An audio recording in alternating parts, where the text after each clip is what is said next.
So the first thing we need to do is approve the agenda, just noting that there is an addition to the agenda based on a question I posed at council last night. The delegated authority heritage approvals report that council received last night is also attached to the heritage agenda because it's relevant to us as well.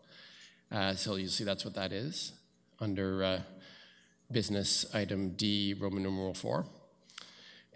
Any other proposed changes? Or I need a mover and a seconder first. Sorry, do you want to move it? Seconded by Don? Yes, Mac.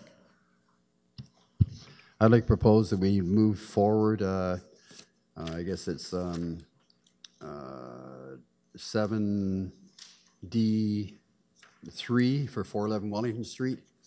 The architects are here and the people that own it are here, and so they have to sit through us going through our whole thing about heritage, which is going to take quite some time, I think. And for 411 Wellington Street, I think it's 7. So the third item under 7D, you'd like to move it to the start of the business? Yeah. And if the people are here for 7D6 at 219 Princess Street, maybe they're not here yet. Is there anyone here regarding 219 Princess Street?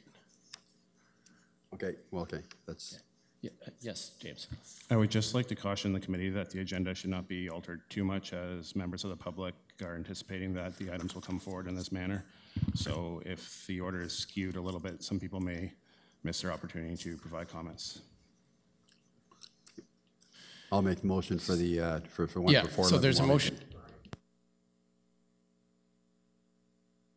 There's a suggestion by Mac to move that item that's under number 3 to the front, so it would essentially become number 1, and the items 1 and 2 would become items 2 and 3. Did you also want to move item 6? Okay, and the reason is because the applicants are here and there will be less wait time for them if we deal with it. I think often we found where, you know, where the clients have got an architect or engineers that are costing them a lot of money per hour, and for them to sit through a whole bunch of other things that aren't relative to them, I think is unfair. Okay, so we need the committee's consent for this change. So all those in favor of the change, raise your hand. And that carries. Okay, so the clerk will note that change and will come up under business. We do have a briefing before we get there, but let's just go down through the agenda. The next item is the confirmation of minutes from our last meeting. I need a mover and a seconder. Moved by Councillor Schell, seconded by Paul. Are there any errors or omissions in last month's minutes? Don? I gave the clerk a couple of minor changes. Do you want them noted or spoken to? It's up to you. If he has the changes, he's indicating he has the changes, and that's an excellent way to... Yeah, okay, he wants you to actually say it for the members of the public so that they're aware. Right. The minutes, page 5. Bottom paragraph, where it says the plan includes replacing the molding. I think the amendment is to say the plan includes uncovering the molding. Okay. And on page 6, the 5th paragraph down, where it says he stated that the committee requires better reports. I think what I said was the committee requires the complete application. Thank you. And the clerk has these in writing, and I'd like to recommend to other members of the committee if there should be any errors in the future, the best way to submit them, write them down and let the clerk have them, so that way it's very clear you've got a written version of the of how the minutes should read. Any other errors or omissions? Seeing none, we'll approve the minutes with that change. All those in favor? Opposed? Carried. Disclosure of pecuniary interest. Yes, Mac. I have pecuniary interest for 273 Main Street. I did an HIS for them 4 or 5 years ago or something. I'm not involved with the project at all, but I think that probably means I shouldn't be involved. Okay, and that's item Roman numeral 8 of business 7D.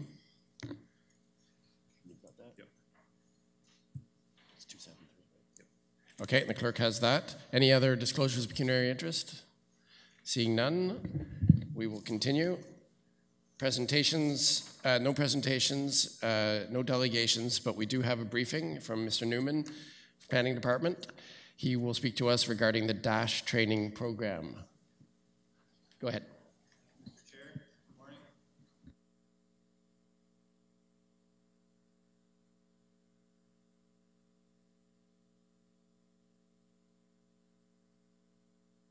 Gerard Hunt.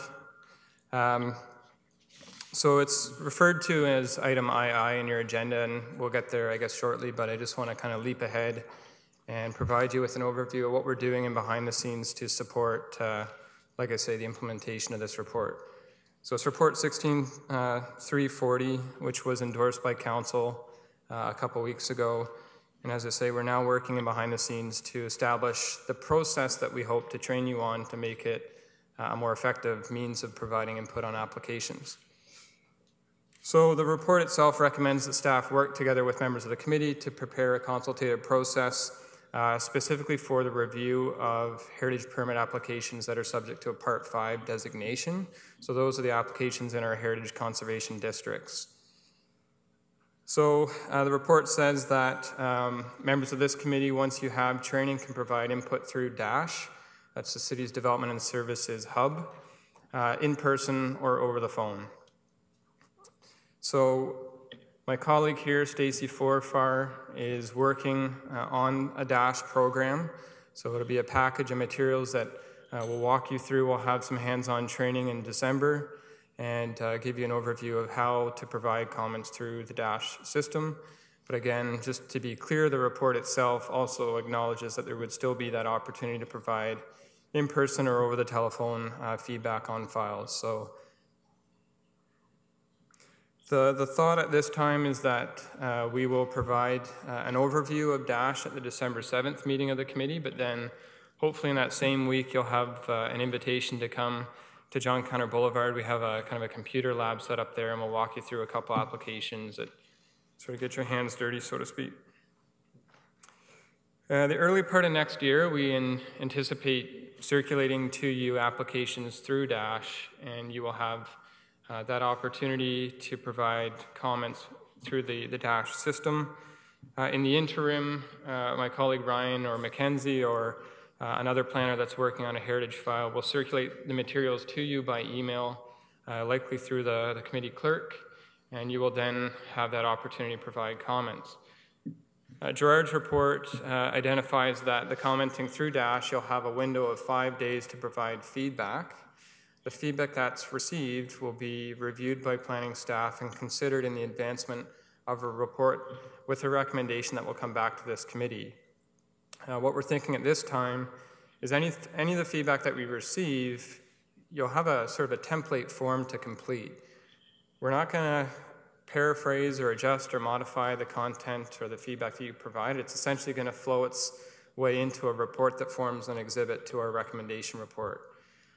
So everything and anything that you say will be verbatim, sort of replicated in the report as an exhibit, and will be considered by staff.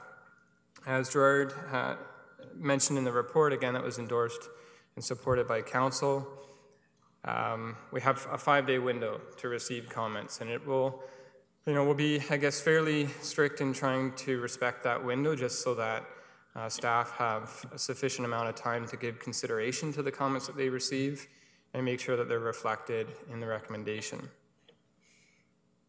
One thing that we've started to do, and you'll see in this particular agenda package, there are 2 reports, 2 files in Berryfield on Main Street, where we have kind of jumped to the point of providing a recommendation. And we acknowledge that we haven't gone through this DASH 5-day window for comments because we're not there yet, and we want to make sure you have the training. But you'll recall we did invite, through James, members of the committee out to do a site visit, and I know the information was made available to committee members to be familiar with those applications. So I guess the thought is that we have satisfied a portion of the consultative process that we'll be enhancing as we roll out the training.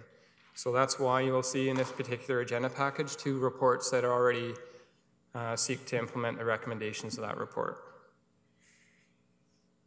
Of course, the one thing we do want to continue to invite you out to do site visits together. We think it's advantageous for some of you that haven't done necessarily a lot of the on-site work and perhaps don't have a great deal of exposure to the built heritage considerations to collaborate with your colleagues on this committee and learn from one another. Of course, we do this through James to make sure that we don't end up with a quorum on site together.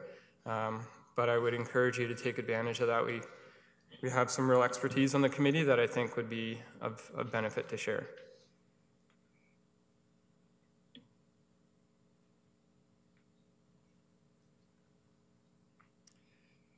So once we present a recommendation, as I mentioned, all the comments that we receive through DASH will be reflected in an exhibit that goes into our report. Comments that we receive over the phone or in person, we'll do our best to transcribe and have reflected again in an exhibit to the report as committee feedback. When the reports are presented at this committee, the chair will ask if we've gotten the comments correct, and you'll have an opportunity to provide input as to whether or not we've missed anything or properly captured the feedback that you've provided. The committee chair would then ask the public if they wish to comment on those files. There'll be another opportunity for members of this committee to confirm that everything is again properly captured and that there are no final comments, and then we'll proceed with a recommendation. The format of the recommendation, as I think all of you know, is that you're recommending through a motion the support for the recommendation of staff. So, as I mentioned, we're working right now and behind the scenes to prepare the training package for you, and we'll start to roll that out in December, and you'll have the first series of heritage files coming to you through DASH in the new year. I'm happy to try and address any questions, but... Are there any questions from members of the committee about this process? Yes, Councillor Schell. Thank you, Mr. Chair. When we get an application through DASH, what would be helpful is the district conservation plan somehow easy to connect with it, so that when you're doing your checking through the application, you can actually refer back and forth, since it's very important, I think, that we refer to whichever plan is appropriate for that application. Or else we'll have to all keep one at our desks or something. Thank you. Sure. Through you, Mr. Chair, we do have in the column within DASH quick links to certain pieces of legislation, but we could probably add a link to the Heritage Conservation District plans. It's a good idea. Yes, excellent suggestion, keeping in mind, of course, that that is the lens that we use to judge the applications, is what is written in the district plan, and each district plan is different. Yes, Peter. Thank you. I've got a question and something that is a bit more of a comment, but I'll make it into a question. Did I understand you to say that when the recommendation goes forward, that there will be like an appendix which includes every word of comment which members of our committee have made? Yes. Okay, I think that's important, because sometimes emails get written with a casualness that does not, I mean, it's not just Mr. Wiener that can find himself, I think, having written things which become public and are not. So we have to be careful. We have to be precise and explicit. The other question I have is as to whether there is a flexibility in this process, and I want to give an example. We were asked in this committee at the end of a long meeting to make a comment on proposals for the public library. The time left in the meeting was very brief. That proposal turned out to be perhaps more disputational than some people might have thought it was. And it seems to me that there are, and of course eventually there was a public meeting held, but it seems to me that, that there are occasionally circumstances in which the assumption that the committee can easily come, members of this committee and therefore the committee, can easily come to a fairly consensual judgment. That's not necessarily easy, and it's not necessarily, I think, to be assumed. And I suspect that, I think that it would have been very valuable for the public, since this is public business and we want to do business in public. And we understand that when it comes to City Council, that of course is a public forum, but it is not the ideal place for a long discussion on these matters. So my question is, in the consultation process which is being devised, is there the possibility that when something like a new public library proposal comes, which is which produces quite different reactions, that it can actually be, debated in some reasonably thorough fashion, which a debate or a more lengthy discussion in this forum encourages the public to participate.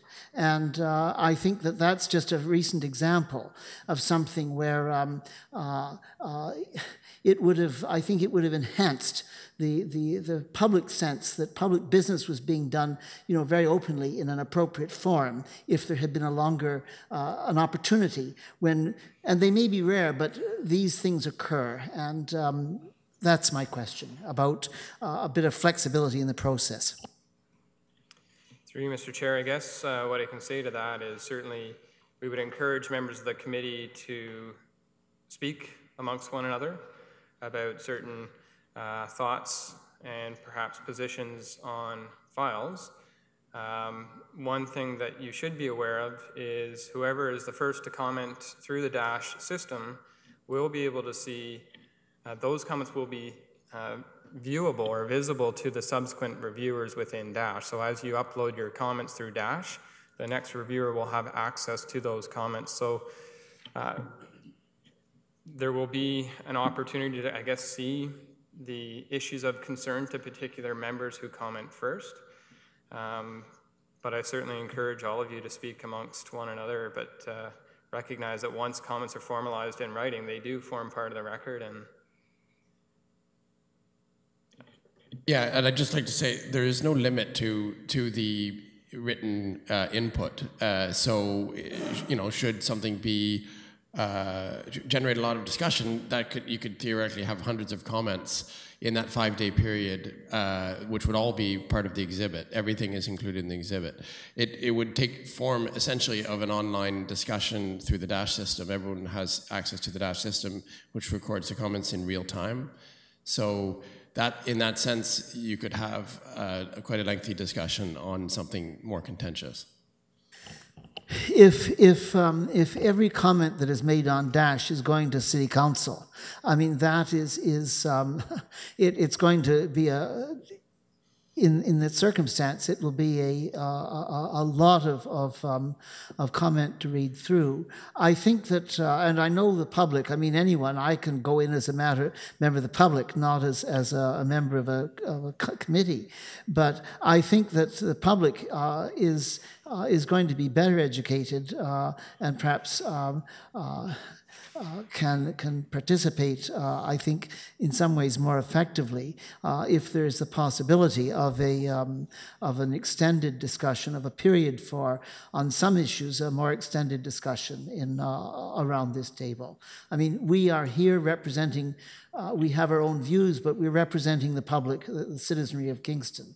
And there are some things, and the public library is one of them, in which the city of Kingston, the ordinary citizenry, has a great and a significant interest. And that was the reason for my question. And I don't feel that you've answered the question as to whether there will be a possibility of a more extended discussion. The answer is that this process is the new process, and it's been passed by council, And there is opportunity both for extended discussion on Dash, and when it comes up as a business item at committee, there's another opportunity for comments both from members of the public and members of the committee. That's the answer to your question. Yes, I saw Sherman next. Thank you. Two things, I guess. Observation, Dash is the planner's Facebook. We're replacing public consultation with a more private digital conversation, which seems to be the process now. Sorry, I've got to correct you on that as well, Sherman. I think you're misunderstanding the new process. It is not, it is public in the sense that the comments come out in the public record, but it is not replacing a public discourse. It is the opportunity for Heritage members to give expert opinion on a file that has no statutory standing under the Heritage Act. I understand that, but with respect to how our comments are recorded, it is a written statement that is going on a digital record that is done privately in a public discussion, I guess. I see the validity in that, and I also acknowledge the validity in having public discourse, conversation about those comments or anything else when it is presented to this committee. So I accept that. Okay, do you have a question for Mr. Newman? The question is, for instance, I think it is Wellington Street, on Dash, where there are a number of entry items, in other words, 5 or 6, the entry items are not often well described, as was just recently on the screen here. It would be better, I think, when we go to Dash, we see an item that might be of relevance to us. There is something in the description that identifies it's the Heritage application or it's the whatever. It's not just that we have to scroll through and find the appropriate file that is pertinent to the Heritage application, which I've noticed a few times that is the case. Okay, thank you. Through you, Mr. Chair, we'll make note of that and look into it. Sorry, if I can just add, just to Mr. Goheen's comment. So the report by Gerard, again, the process endorsed by Council, recognizes that we are encouraging members of the committee to utilize Dash to provide written feedback so that staff really have sufficient time to digest and consider the feedback in a holistic way.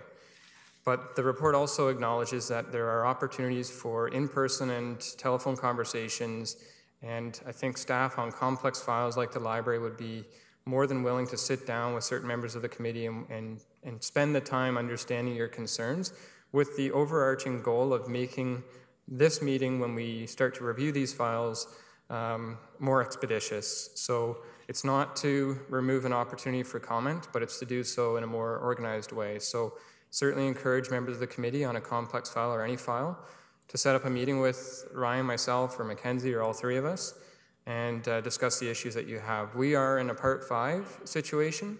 We're reviewing the applications against the Heritage Conservation District Plan. That's the framework that we have to work within. So other things that extend beyond that, we don't have the legislative mechanism to defend anything that goes beyond what the plan sets out. So I think it's just good for the committee to know that that's kind of the rule book that we're reviewing these files against, and we're certainly make ourselves available to discuss complex files.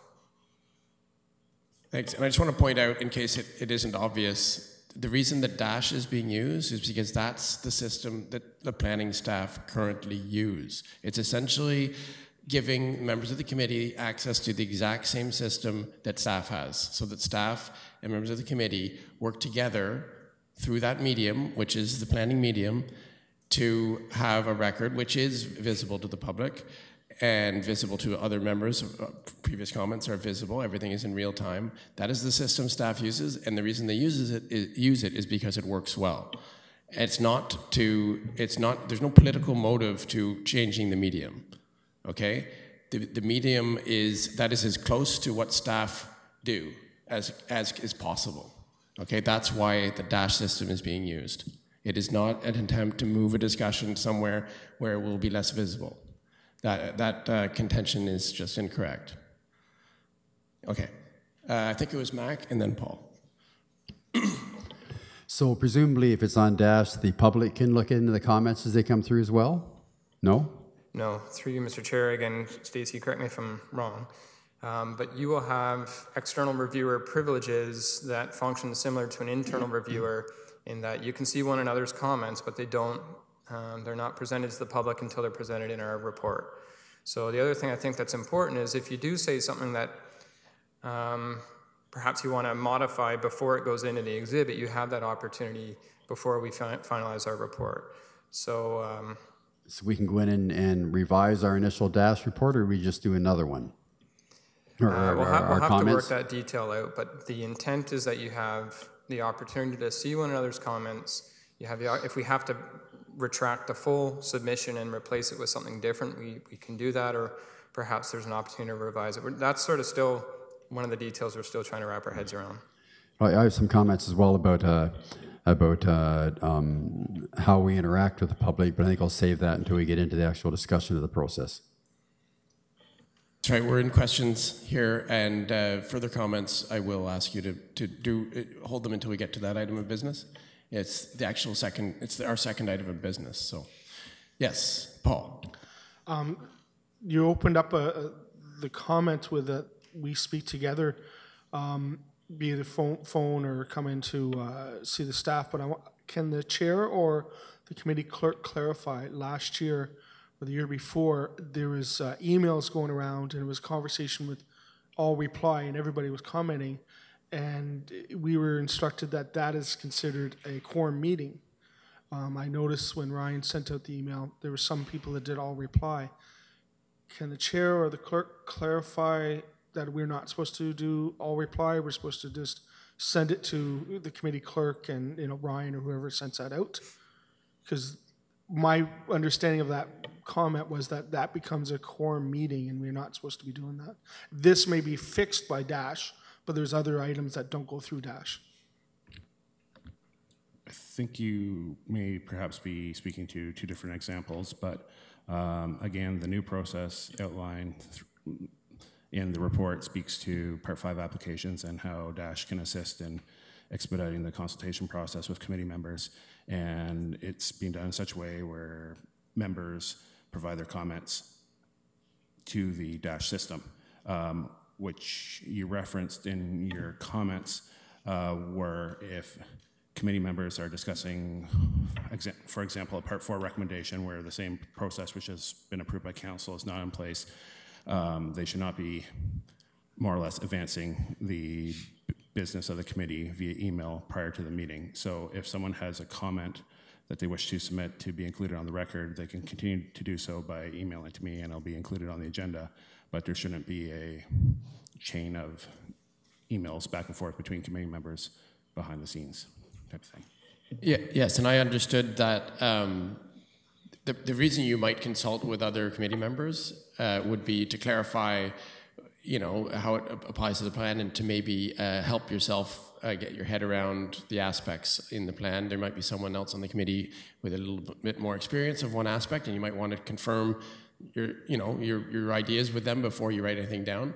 That should really be a one-on-one thing, either a telephone call or a one-on-one email, if you like, but anything that you write by email is accessible in an information request, right? So if you have a phone conversation, it's not, or a face-to-face conversation. So that sort of initial getting your head around the problem, if you want to do some of that with other committee members or with staff, you can do that. I would suggest doing it by telephone, because when you write something down, it goes on the record. And the Dash system is the official way of giving your input for these items that are Part 5. So you might use email for comments that wouldn't be captured in that way, in other comments that way. And yes, you should not use the entire email list of the committee when you do so.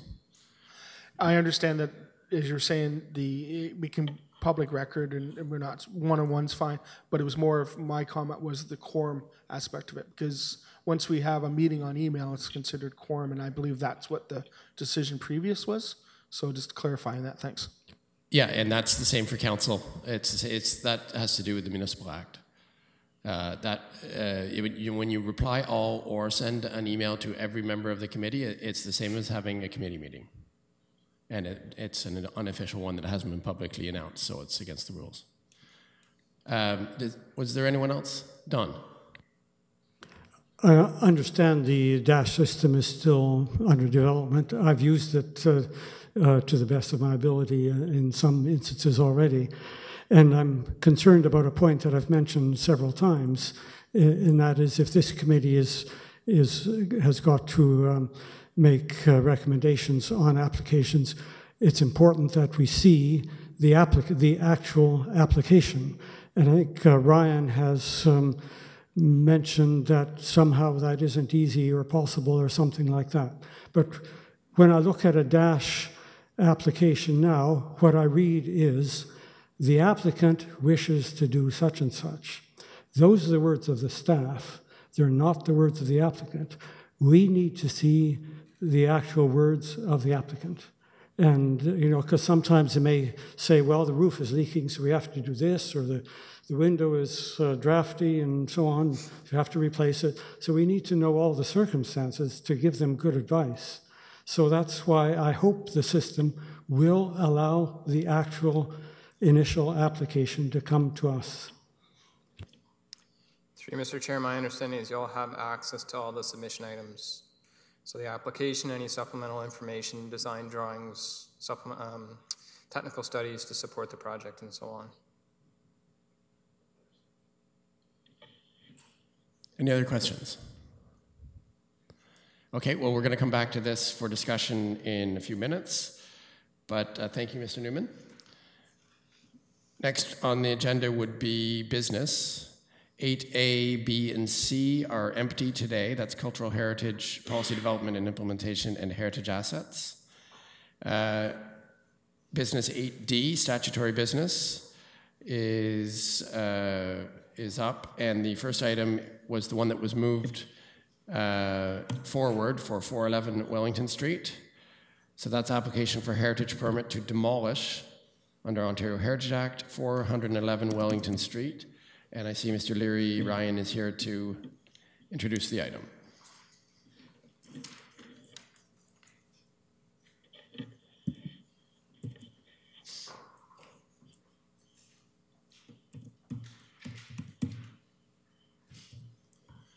So this is in your package, or those members of the public, this is item 8D, number 3.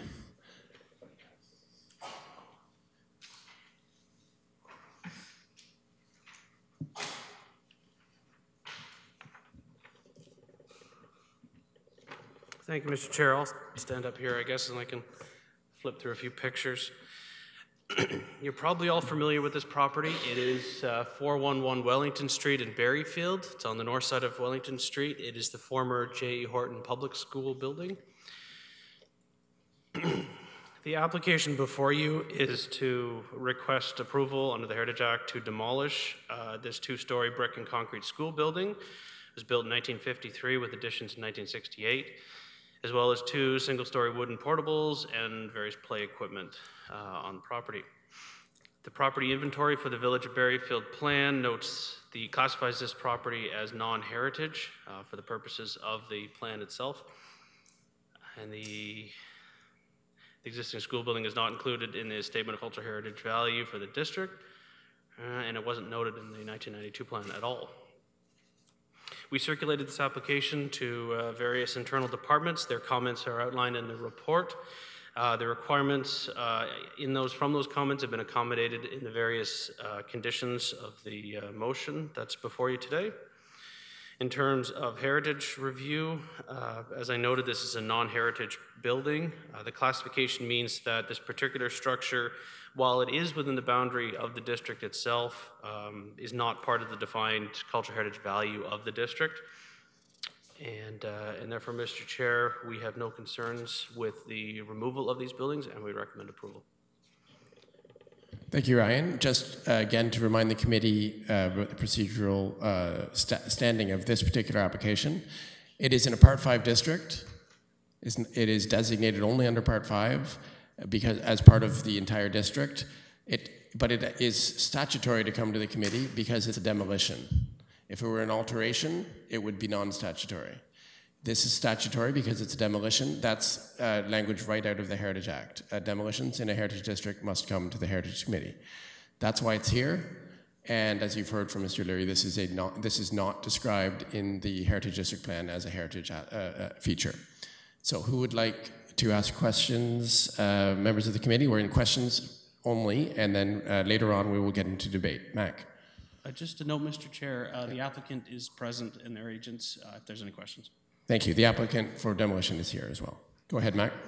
So it's in the Heritage District, so when it gets torn down, which I don't have an issue with, do they have to get approval for what they build there through the Heritage Planner afterwards? Mr. Chair, this is going to be an example of one of the new processes. The alteration, which will be the new building, falls under Section 42 of the Heritage Act because it's within the district. So this will be an application when it is submitted, will be circulated through the DASH system, and we'll be asking for this group to provide comments and suggestions for staff on that, and then it will be brought here for confirmation. That's a great question. So the demolition itself is coming to us today. The application for the new build would be through the new system, the new process, as it's non-statutory. Any other questions? Members of the public have an opportunity to ask questions, either of staff or of the applicant. Seeing none, we will go to debate on the item that we have here is a recommendation. The recommendation reads that it be recommended to Council that the demolition of the former school building and portables at 411 Wellington Street be approved in accordance with details described in the application P18078216, which was deemed complete on September 27th, 2016. There's a number of conditions. There's 5 conditions. And that's the recommendation. So I need a mover and a seconder so we can debate it. Moved by Councillor Schell, seconded by Mac. Who would like to speak? It's fairly straightforward. I guess if no one has anything further to say, I'll just call the question. All those in favor? Opposed? And that's carried. Thank you. And thank you for coming.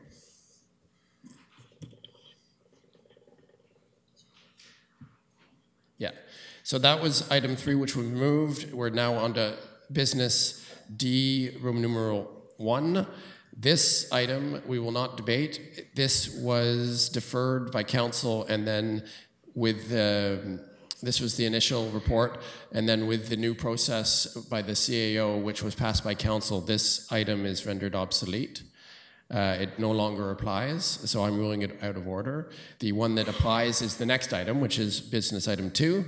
And that is the one we had the briefing on. That is the new process, which replaces the former one. So that's update regarding Heritage Kingston process. In the council agenda that was passed, it was called Heritage Next Steps.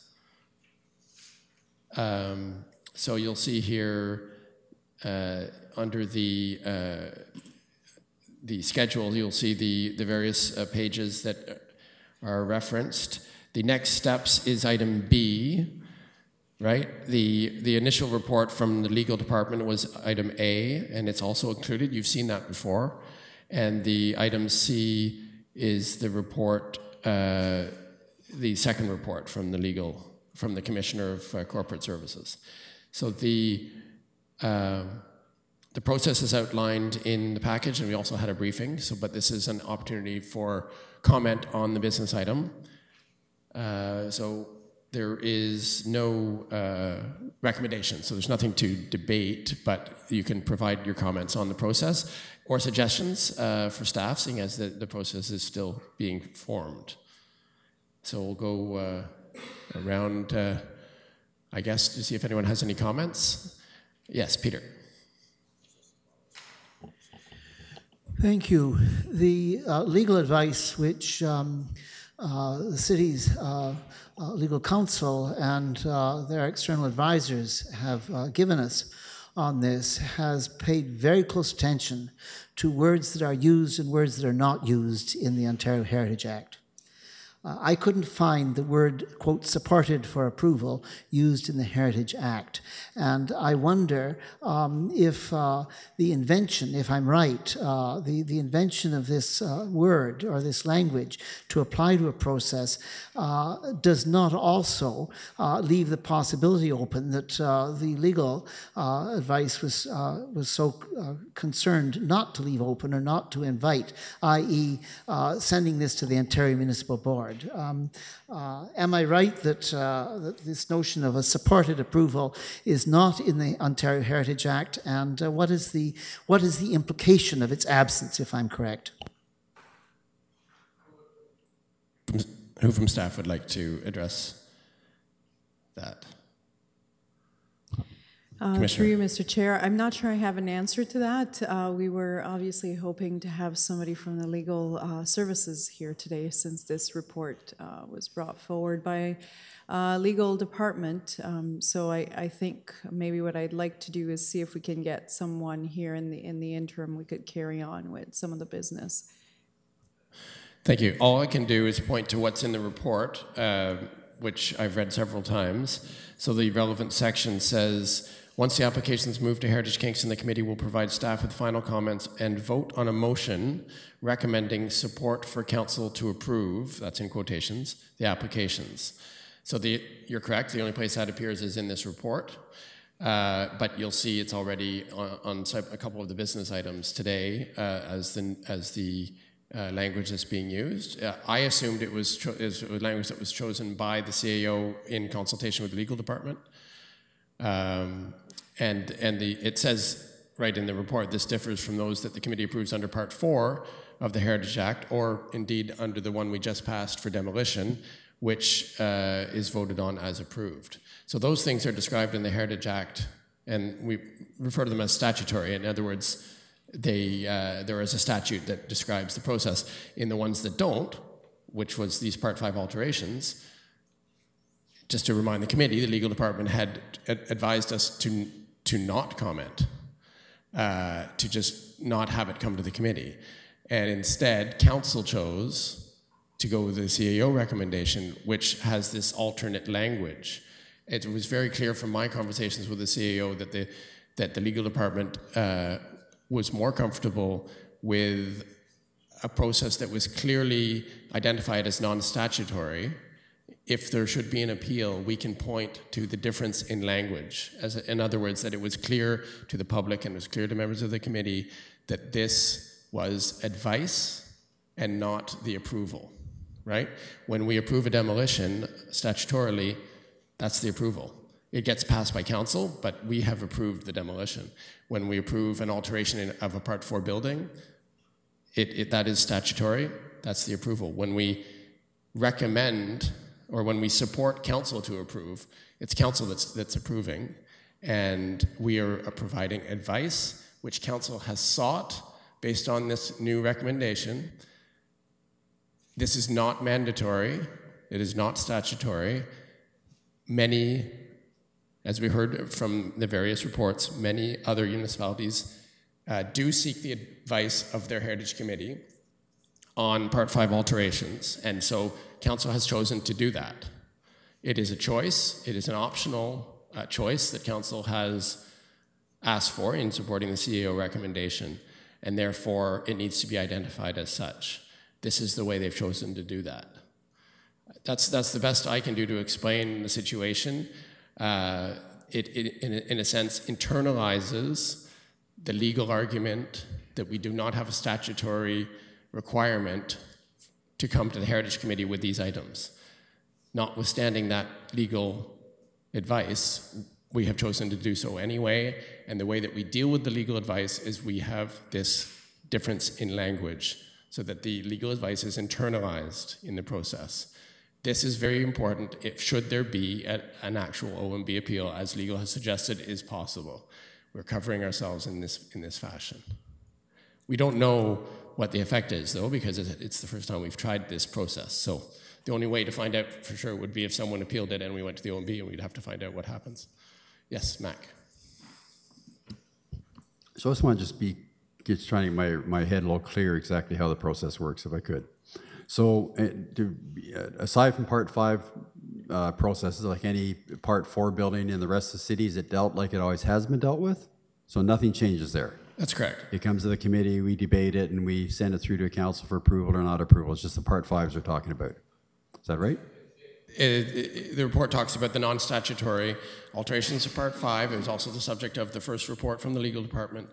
And there's nothing in the Heritage Act that requires that those items come to the Heritage Committee, right? So that's the context. Okay. So, on the things that are mentioned by statute, the process remains unchanged. So for all Part 4s that are outside of a Heritage District, it's all the same as it always has been? Correct. This Heritage Next Steps doesn't affect that. But any Part 4 that is in a Part 5 Heritage District is now considered to be a Part 5 in terms of how we deal with it.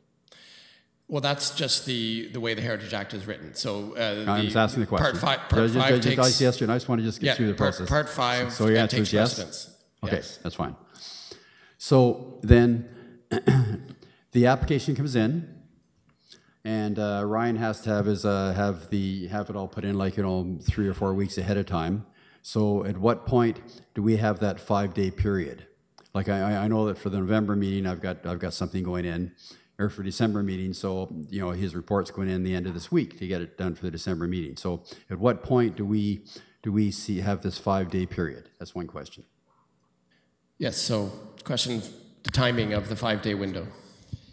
So the 5-day window will start when we deem the application complete. So we receive an application, we review it for completeness, we determine that any technical studies are submitted with the application pursuant to the procedural bylaw. And once we determine that it's complete, we'll provide a notice to members of the committee that they now have the 5 days to comment. So that means then that if one application considered complete this week, another one the next week, we'd have the 5-day period would change for each application. So it isn't just one 5-day period for all the applications. That's right. Okay, that's my next question. Okay,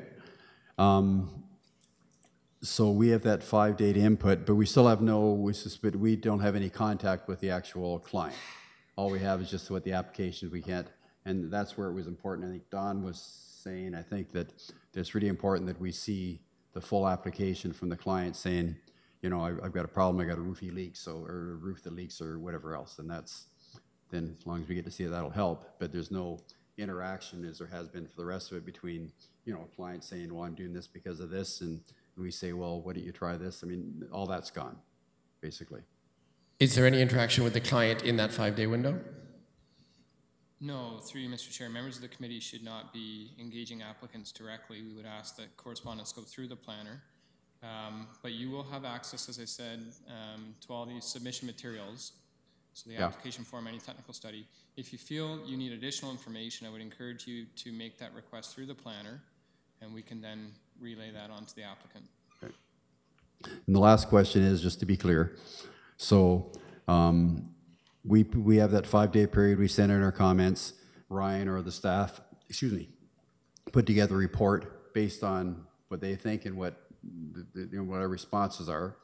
And in that process of 5 days, I could send in something the first day, and then Don sends something else in, and I say, oh, and that changes my mind how I might think about it, and we have that 5-day period that we can change our report or change our opinion, because that happens lots.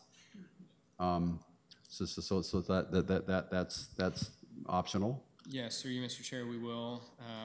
Certainly you can continue to upload more comments. Right. But what I'm going to work with Stacy on is, ideally what we end up having is a form that you can modify. So it's a single submission form. You have 5 days to add to it, revise it. Right.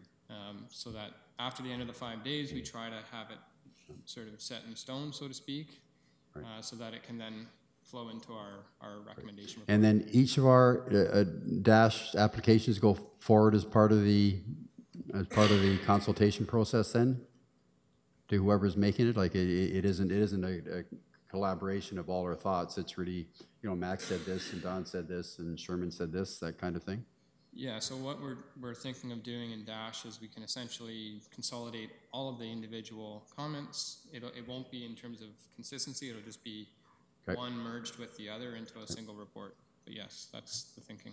And so if we want to have a conversation between ourselves, we obviously should try to get at it in the early days of that 5-day period, so we have a chance to negotiate, or not negotiate, but, you know, hear other people's opinions. And, you know, because I know my mind has changed lots when I hear Sherman say something, that makes sense, or, you know. And then the last question, I guess, is, so the difference is now that then Ryan comes up with a report, or whoever, and presents it to the committee. And that's because it's in part 5, we can't say yay or nay, we can't change that report, but we can either vote and say, yes, we support it, or we don't support it, and that our support or our non-support would then go through to council. Is that correct? Yes. But basically, once the report comes here, it really doesn't change. That's the expectation, yes. So whatever recommendation from staff comes through, that's a recommendation that's going to council, and we can say we agree with it or not. Now, if we don't agree with it, I'm not saying that we do or don't, but if we don't agree with it, then our comments would go forward to council as well as to why we don't agree with it, and they would have that. So through you, Mr. Chair, I'm sort of looking to the committee clerk, because that's something we need to wrap our heads around still in terms of how we want to roll the process. I see Lanny right here. Commissioner Hurdle. Thank you, through you, Mr. Chair. So yes, the comments from the committee would be provided to council as to the reason why the committee doesn't support the staff recommendation. So council would have that information. Then the last question is, so if we don't support something, is there, would that be then separated, like, you know, generally all the heritage things go through in one big large report, right? And, you know, and the councilors can ask to separate certain ones if they want to.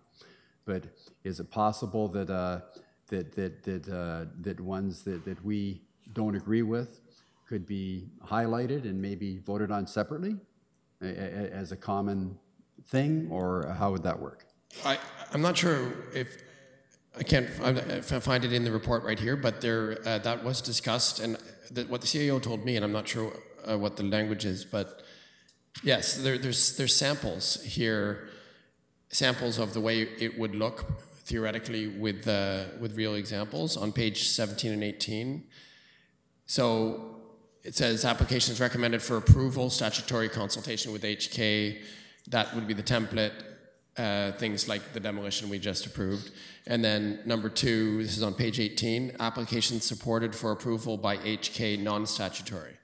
So 2 different sections of the report. I understand that. So what I'm saying is if we don't approve, you know, I mean, obviously council still gets to vote and decide whether they approve it or not, but if something comes up in the way that it's been worded, or something that we just as a committee really vote against and say we don't approve with this application, although we know what's going through to council, is there any way aside from you know, one of you people who are councillors to say we want to pull this out and vote on it separately? Is it possible that could be voted on separately all the time whenever our committee doesn't agree? That's what I'm asking. They are voted on separately. Each file will have the line Heritage Kingston supports. No, I know that, but quite often what happens, it comes to council and say, you know, here's a report for Heritage. They vote on the whole. They don't go through and talk about each one. You know, well, actually, sometimes we separate at council. Yeah, I know. That's what I'm saying. Sometimes you separate them out. My question is, ones that we as a committee agree to not support, is there a chance that those could be separated out all the time, like every time it comes to council? That's my question. Well, it is one report, but it's a report with multiple items, right? And the mayor always asks, does anyone at council want any of the items separated, either for comment, questions, or because you want to speak against it? I totally understand that's the way that happens. Yeah. My question is, if it's one that we don't support, and if we support it, then great, it goes through, you know, but if we don't support it, can that be not just highlighted, it can be, I mean, in some way I'd like to see that to be, you know, so the council sort of look through it. You guys have got, you know, tons and tons of paperwork, look through with every committee, with every meeting, and I just want some way of it being really highlighted so that people see, oh, here's one that the Heritage Committee didn't support, so maybe we should look at this a little more closely. That's where I'm coming from. can say is that there's nothing in the sample, there's not an example of one that we might not have supported. Like, it only has ones that we might have supported. I know, that's what I mean. That's so why I'm what asking it the would question. look like, it would just say Heritage Kingston does not approve, does not support approval. It would say, So in that case, you're presuming that everybody in council reads everything that comes through for the meeting. yes, Commissioner Hurdle. Thank you, and through you, Mr. Chair. So one of the things that we could do is to have the items at council separated automatically for Heritage. So rather than having one report with multiple items, and I think that's what your question is getting at, can we make sure that they can be voted on separately? So that's something that we could work with the clerk's office to implement and have that as part of council meetings. Yeah, up now it's always been at the discretion of council. Individual councillors can, at their discretion, separate any item on any report. But yeah, Mr. McLeod. Just also to add, it would be the opportunity for the chair of the committee, when at council, to give the narrative about the background of why the vote was turned down as it was. Yes, that hasn't happened recently, but it's true. My colleagues could ask questions of either of us because we're on the committee of what happened and what were the reasons. But there would be, it would be included in the staff report, I'm assuming, the reasons given. Yes, Commissioner Hurdle. Through you, Mr. Chair. So yes, the information would be included in terms of the reason why the committee did not support it. And in terms of responding to the maybe earlier question to bring some clarity, one of the things that we could do, a process we could implement, is similar to the way that we deal with the CAO recommend reports on the agenda. They're automatically separated and council has to basically vote one by one rather than the consent reports which come together as a whole. Okay, thank you. Just one very last small question that we should have talked about later, just to be clear. Heritage application is deemed complete. So you send emails out to all of us to say that this Heritage application has now been deemed complete, and this is the beginning of the 5-day period, and presumably it's on Dash at that point. Is that the process? Yeah. Okay. Yes. Yeah. Okay, I saw Catherine and then Paul.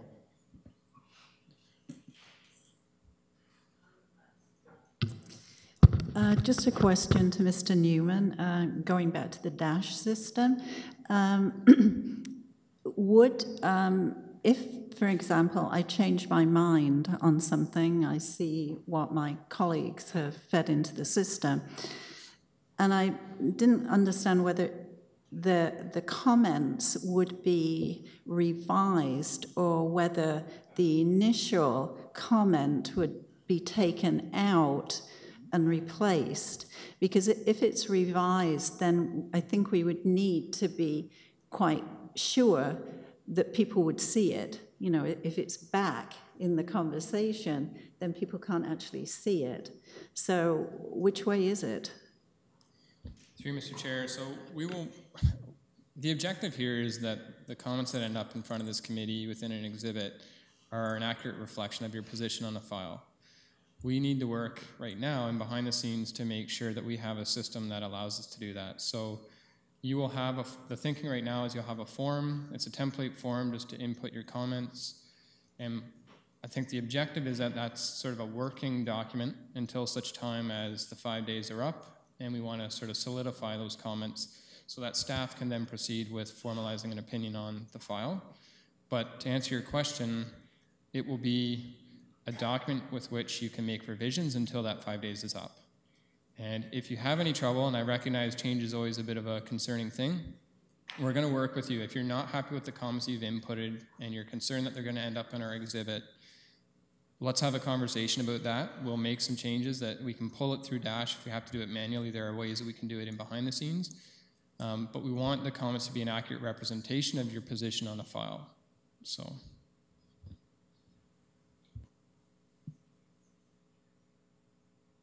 Yes, and when in doubt, pick up the phone and call the planner in charge of the file, and they'll walk you through exactly what your options are.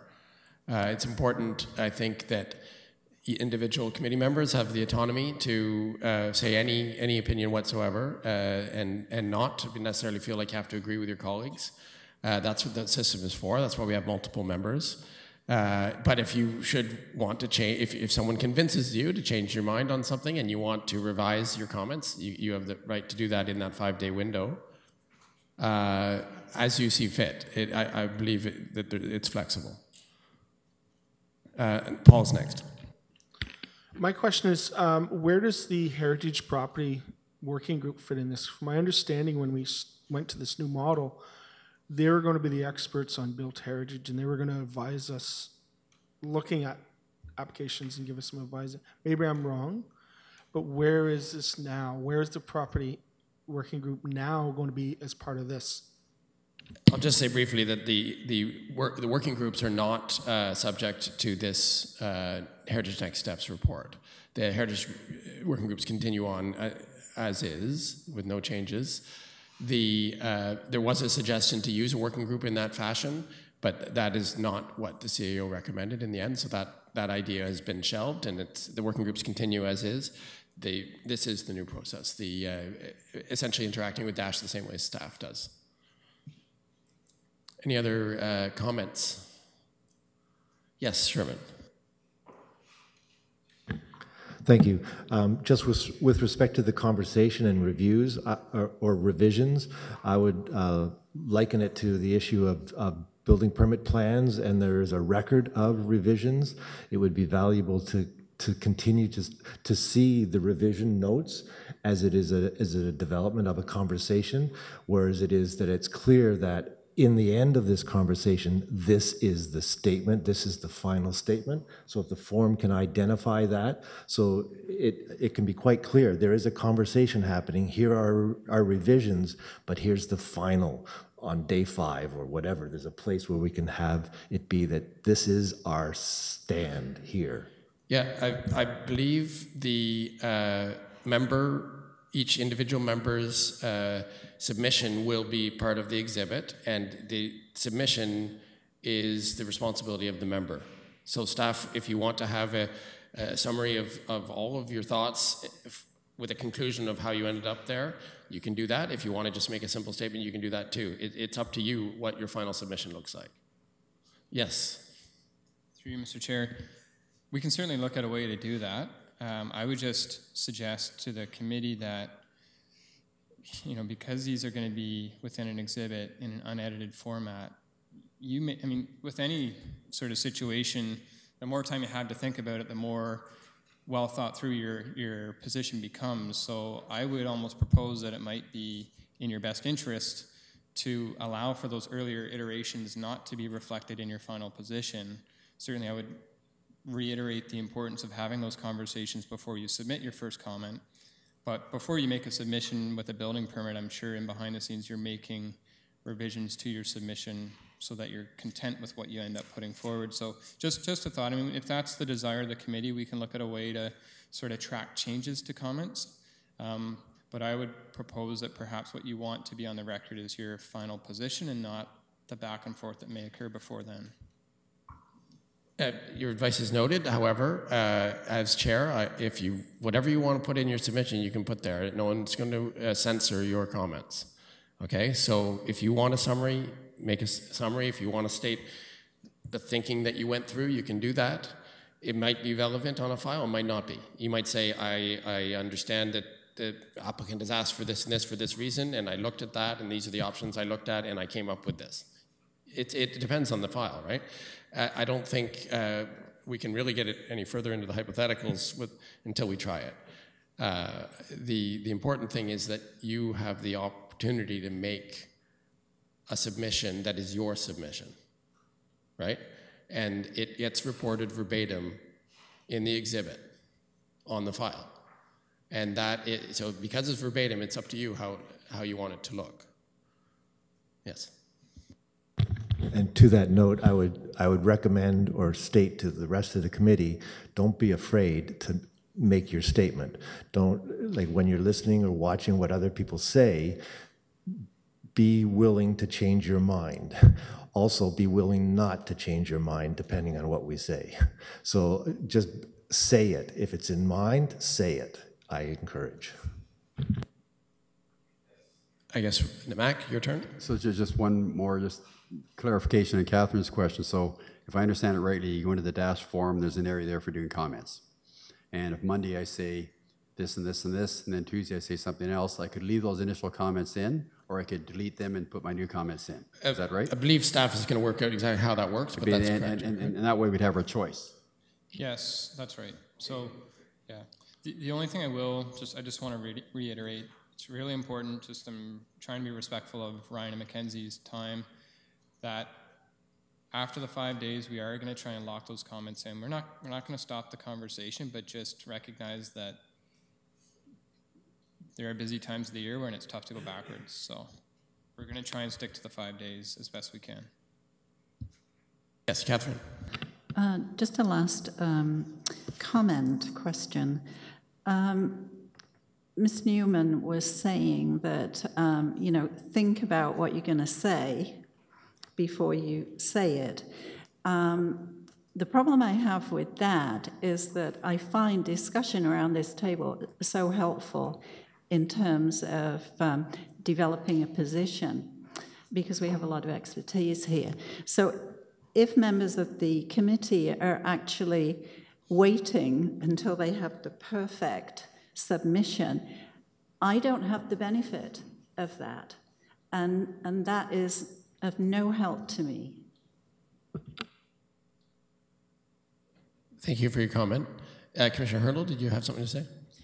Thank you, and through you, Mr. Chair, I would just like to indicate that really what we're trying to do with this process is to gain some initial feedback from the members of the committee, which we can utilize in terms of our review as well. It's not to say that people won't change their mind once they have a chance to have this conversation that will take place at the committee level, but that initial feedback does allow one for other members of the committee to see input from others and their initial thought on the application, but also for staff to take that into consideration. I think that was part of the intent of this process as well. Yes, Patricia. I don't have a question, just a comment, because I've been an adult educator most of my life, and online discussions are more and more a large part of training and education, and I have participated in many, many online discussions about some pretty controversial and heavy-duty subjects frequently. And from my experience, I can say that I understand if you have never participated in a online discussion before, especially on something that you feel very strongly or important about, you may be concerned about how it's all going to unfold, but we have found that even with newcomers to online discussions, that you will fall into it easily and it will become very natural. And it's an opportunity also to put more thought behind your comments, but also to consider more points. You know, when you're talking, when you're verbally talking, sometimes you don't take the time maybe to think about what you're really going to say, or there's maybe not as much thought, but we find that the comments online when people speak are very thoughtful and they can change their minds, but people get very comfortable with the medium. And also it can be a very non-threatening environment as well. So people maybe who wouldn't say very much will tend to say more because it feels a safer place to talk. But I would say that once you start trying it and the conversation starts to go, probably a lot of concerns will work themselves out. At least that's my experience with online discussions. Thank you. Don. Just a comment to say that I think the new procedures are an important step forward, improvement. If we're going to have effective and efficient handling of applications, it's important that staff and committee interact effectively at an early stage, and I think that's going to be a big advantage. it's still a process in development. I think it was called next steps rather than the final step. I think there's got to be some more development in the future. I think some of us are still uneasy about the differentiation between Part 4 and Part 5, but it could work out all right. I think we'll just have to see how it works. If we're satisfied, then it may be okay. Thanks. Thank you, Mr. Vice Chair. Oh, Mac. Sorry, I have one please. more. I just thought I just ran into this. So if I'm an agent of a client, so I've got a conflict of interest, should I be involved with the DASH thing? Should that particular DASH one not be sent to me? Because that would be unfair if I could. I'm just not quite sure how to handle that. I don't know who from staff might want to answer that, but if you're in conflict of interest, you're not supposed to interact on the file, I believe.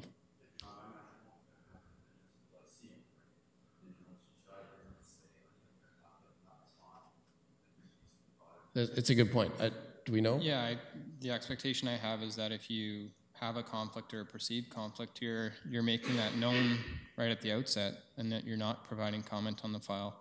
Because, as I mentioned, all members of the committee will have access to those comments. We don't want those comments to influence the position of any member of the committee. So I think that should be declared at the outset upon receipt of an application.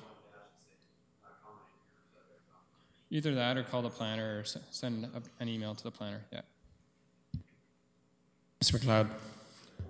I think the better path might be to announce it on the DASH. And the reason is, one of the things we're now realizing is that all the Part 5 go through to the OMB. All these materials and comments will be forming a record if there's an appeal. So by announcing into the record that I won't be participating because I have a conflict, that's clear on the record when it goes further than council were there to be an appeal. So noted. So if on this non-statutory Part 5 file that you've been notified in DASH, if you realize that you have a conflict, please indicate that in the 5-day window, and that's all you need to say on that file. Okay. We'll go to members of the public. Have an opportunity to comment or ask questions. Please come up to a mic, identify yourself.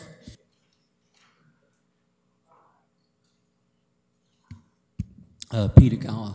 Firstly, I'd like to thank Catherine for pointing out the value of a public discussion like this, but I was also going to bring up this point of conflict. My understanding is that when a person states a conflict of interest here, they have to leave the discussion.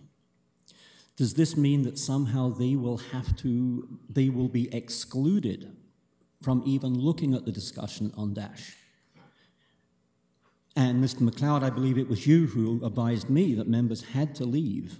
And so I would ask you, if this does go to the OMB, there's an obvious appeal there that the person with a conflict has in fact read through everything that was on DASH. So that's correct. Sorry, Mr. McLeod, before you answer, do you have any other questions? No, the question is purely how are we going to, I'm not sure we're going to get an answer, but the question really is how are we going to sort out the conflict of interest using DASH? Okay, this is your only chance to make comments. Just want to make sure you were done. Go ahead, Mr. McLeod. Through the chair, that's correct, and that actually got encapsulated. It sits now in the Heritage Committee procedural bylaw, the leaving of the room.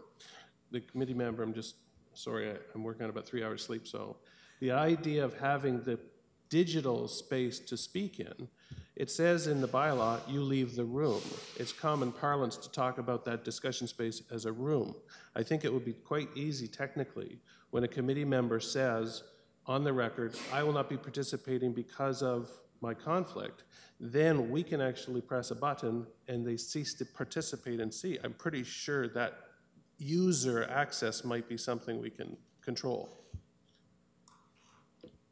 We'll have to look at that. Yeah, I don't know what the legal standing is, but at council, if you leave the room on a conflict and you go to the end of the hall, it's playing on TV. It's also available online and things like that.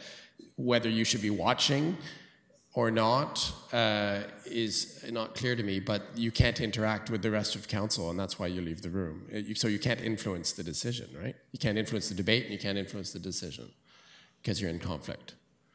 Yes, Patricia. Oh, I was just going to suggest in a number of, depending on your software, a number of online discussions, when you make a comment, your name immediately, like people know who's making the comment, and then that way someone who shouldn't be part of it couldn't, because your name would pop up. So staff is going to incorporate that and figure out a way to deal with conflicts in this new system. That's a good point. Okay, so we're members of the public. I see we have another one here. Go ahead. Thank you, Mr. Chair. Just have one question. With the way that the HK system now is going to interact with the new changes, which city in Ontario and their procedures are we now most like? Has that question been looked at? So as maybe we can learn from them, or they can learn from us, or we can be in touch with them as to how they're handling various issues? Thank you. Thank you. I guess normally we get all members of the public to speak before staff respond, so we'll go back to that procedure for the time being. So I've noted that question, the similarities with other municipalities. So go ahead, please identify yourself, make your comment or ask your question.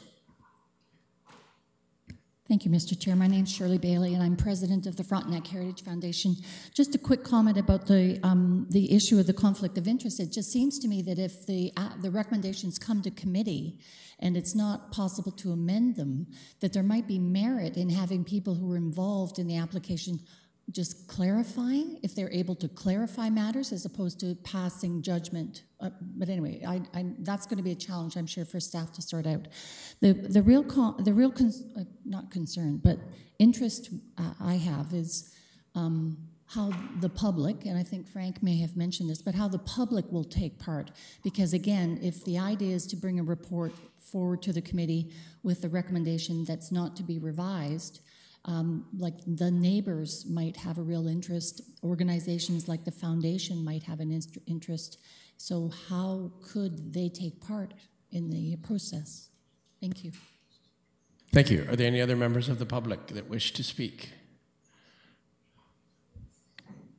Staff is taking note of individual questions and will respond as a group. Please state your name and ask your question or make your comment. Helen Finley. I would like an answer to whether or not the recommendation that eventually comes from staff to the committee can be amended. Or is the committee just restricted to either accept it not 100% or throw it out? Because oftentimes, after discussion, there are slight adjustments that are made that make it quite acceptable. And it is, in my opinion, what should happen is, it is the committee that should make the recommendation to council. The other thing about the sort of conversation, I think Commissioner Hurdle, in saying having an initial dialogue with members of the committee, and so that the staff has that information before they really start to work on it, on the file, is a very good way of putting it. And I would suggest that saying that what you put down in the dash, on your dash template, is your position, is not the right way to phrase it. Because the discussions are not, that polarizes it from the beginning. And I would hope that this results in a real collaborative effort between staff and the committee. And that speaks more to a dialogue. And so I can see that there may be questions to ask. That could be part of it. There may be sort of red flags. You should be aware of that. It may be historical information, or it may be about the physical things of the building that may be useful to staff in expanding their knowledge, both background and what is there on the file. So I really hope that this will not be, this is the committee's position, this is the staff position, and that's not what you want. What you want is a collaborative effort that builds over time. And with the 5 days, if I could just say, it strikes me that at 5 days, that's when the staff gets moving on the file. I don't think that it should close the door completely on any input, because new information might come forward that's useful. And for instance, somebody may not be able to go and look at this building within the 5 days, but they may take a trip on day 10 and find something that doesn't work with their original information. So that they should be, although after 5 days, you know staff's working on it. That's the line there. And so you may be too, well, it's not a sort of situation where you'd be too late. But anyway, those are my comments, and I wish you luck with it. It's getting so very complicated. Simplification may be something to keep in mind. Thank you. Any other members of the public? So there was a number of questions. If Commissioner Hurdle will start. Thank you, Mr. Chair. So first question I think we got was around the similarity to other municipalities. So I can tell you that I didn't bring all the information with me today of everything that other municipalities do, but one thing that I can definitely comment on is that not many municipalities have a land management system in place the way that we do. There are some, I'm not saying there aren't any in Ontario, but definitely municipalities the size of Kingston, not many of them across Ontario have that type of system. So that would be something that would be pretty unique in terms of how members are going to be involved. As far as the public involvement is concerned, we would expect that members of the public would continue to attend, obviously, these meetings and would provide their comments as they have been in the past. Those are taken into consideration, and you know, it's not recent that staff have been bringing recommendation reports to the Heritage Committee. That has been taking place for probably at least 2 to 3, well, I would say probably about 3 years anyways, that staff have been bringing recommendation reports to the Heritage Committee. So we would expect the public to continue to attend, be involved in the conversation, provide input through that conversation that takes place at the committee. And the DASH system is something that's new, that wasn't there before, and it's an additional tool to allow for more discussion between committee members and staff members. And I think that Mrs. Finley's comments in terms of having a more collaborative approach, I think that's what we're trying to achieve. So it's absolutely right that committee members can ask questions and can provide input or can raise concerns and say, have concerns with the location of the windows. It's not necessarily a final position on the application, but it raises some of the questions, concerns that committee members might have, and staff may get in touch with some of the members following those questions to get clarification and have further dialogue. That's the intent here, so that when we bring a report to committee, there has been that involvement from committee members and hopefully improve that. There's a question about can the recommendation be amended at the committee?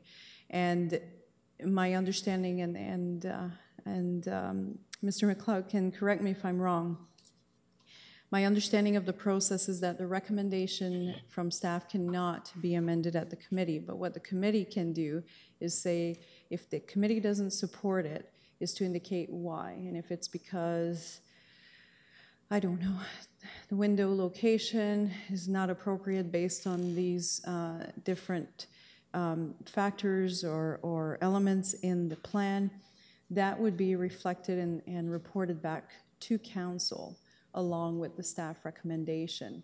And the committee may want to indicate what they feel should be in place rather than what maybe staff is recommending. Thank you. And keeping in mind, it is always in relation to the district plan itself. So if you were going to say, I do not advise, if you want to say that, or as a group, we say we don't support the recommendation to council, we should be giving reasons based on the Heritage District Plan. So, or our interpretation of the Heritage District Plan. In other words, this part of the Heritage District Plan mentions streetscape. This proposed change is not compatible with the streetscape as mentioned in the plan. That kind of thing is what we should be saying. In other words, all of your comments should be in the context of the plan. Should it ever go to an appeal situation, that would be very important. Yes, Mr. Newman. Thank you, Mr. Chair. Through you, just in response to Ms. Bailey's question as well, right now the public does have access to heritage permits through Dash. So when we upload a new file into Dash, that little blue dot pops up on the map, and it provides the public access to all the heritage-related materials. So if the concern is that we're presenting a recommendation to the committee to seek their support for passing it on to council, and there's not an opportunity to amend it at that time, there is an opportunity through the publication of the application and the recognition of who the planner on the file is through Dash for members of the public to provide comments direct to the planner so that those comments can be considered in advancing that recommendation that this committee sees. So again, we would encourage members of the public to participate in that conversation through Dash. But it exists right now, and we are working on ways to enhance it so that perhaps the blue dot for heritage-related matters is a different color than what it is for development applications under the Planning Act. So we're making some enhancements, but that opportunity is there now, and we have received lots of comments on complex files to date. So thanks. Thank you. So just reminding myself where we are. So we had members of the public. So now we're in deliberations. There's no recommendation, but there's opportunity for comment before we move on. Yes, Councillor Schell. An improvement just crossed my mind. When Mac was talking about, or any of us, which I wouldn't be, our agents, normally the agents would be talking with staff anyway. In the new system, staff will be receiving comments from the committee that might flag things well in advance of what the process has been, which is it all happens right at the meeting. Instead, the agent's going to hear really Heritage Committee comments through staff in advance. So Ryan, or you might say, have you considered such and such? And staff wouldn't be saying it's because Patricia had this idea. It would be, have you considered such and such, because you've got the information well in advance of a Heritage Committee meeting. Does that sound one of the big changes that will be happening? Yes, through you, Mr. Chair. One of the ways we want to make sure that the committee, the comments that we receive from the committee are heard and that we're reporting back. So when staff present an application with the recommendation, we are acknowledging the comments received. So it's, you can see the list of comments in the 30 pages within the exhibit, but this is how those comments boiled down have been considered in making this recommendation.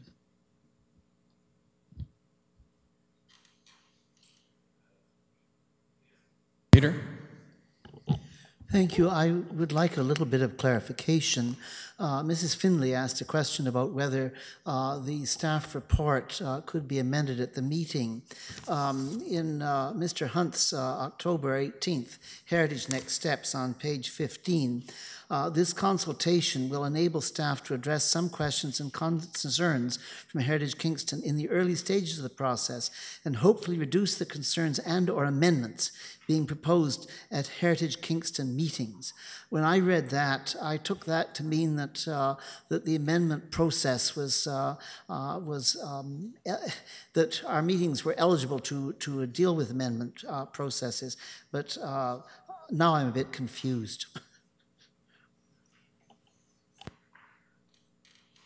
Well, I can comment as chair that that it would depend on the context. I mean, if there's an amendment being proposed that's out of order, I will say so. And if staff has indicated that at the committee discussion that that there could be things to hash out at the committee discussion. I suppose it may be permissible. I think it'll depend on the situation.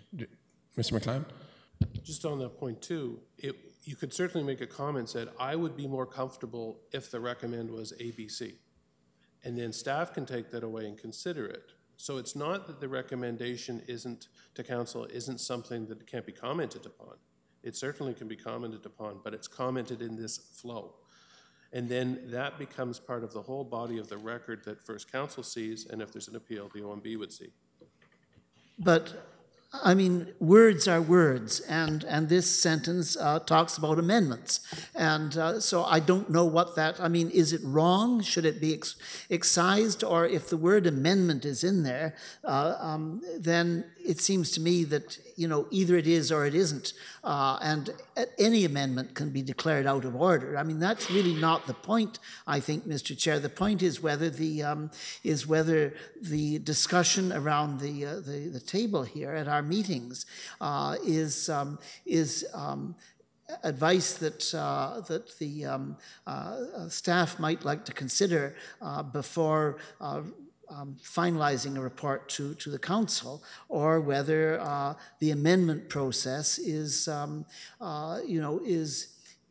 part of what is possible around this table. And I took that sentence to mean that amendments would not, we're being legitimized as part of the process. And I don't know whether I'm right or wrong. Okay, I'm not going to entertain a long conversation on this point because it's not, we haven't tested it yet in the committee. And we do have items on the agenda today that have the new language, and people may want to change what the report says, and we will be working through in real time how the committee will achieve that. That's the purpose of this. Let me just repeat something the commissioner said earlier. We have not been receiving the reports with a specific recommendation in that format for that long. For about 3 years we've been receiving it that way. The committee had functioned many years before that in a different format. That's the point of this next steps, is that actually the process, it is decided by council, but with input from the people that are doing the process. So are we sure that we want a recommendation in a certain format? Well, the CAO has suggested this wording, that Heritage Kingston supports council's approval of the following. And then it comes with conditions or descriptions of the work. That's the format it's being presented to us in today's report. Now, the interaction with that recommendation is what we will determine through practice.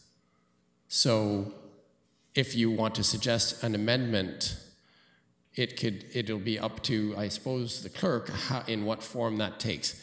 Does staff take your suggestion and incorporate it in the final report to council? Or if you try to introduce an amendment, what are you amending? Are you amending the clause that Heritage Kingston supports council's approval? Because that really can't be amended. Okay, you either support or you don't support approval. It's a yes-no question. No amendment is possible to a yes-no question.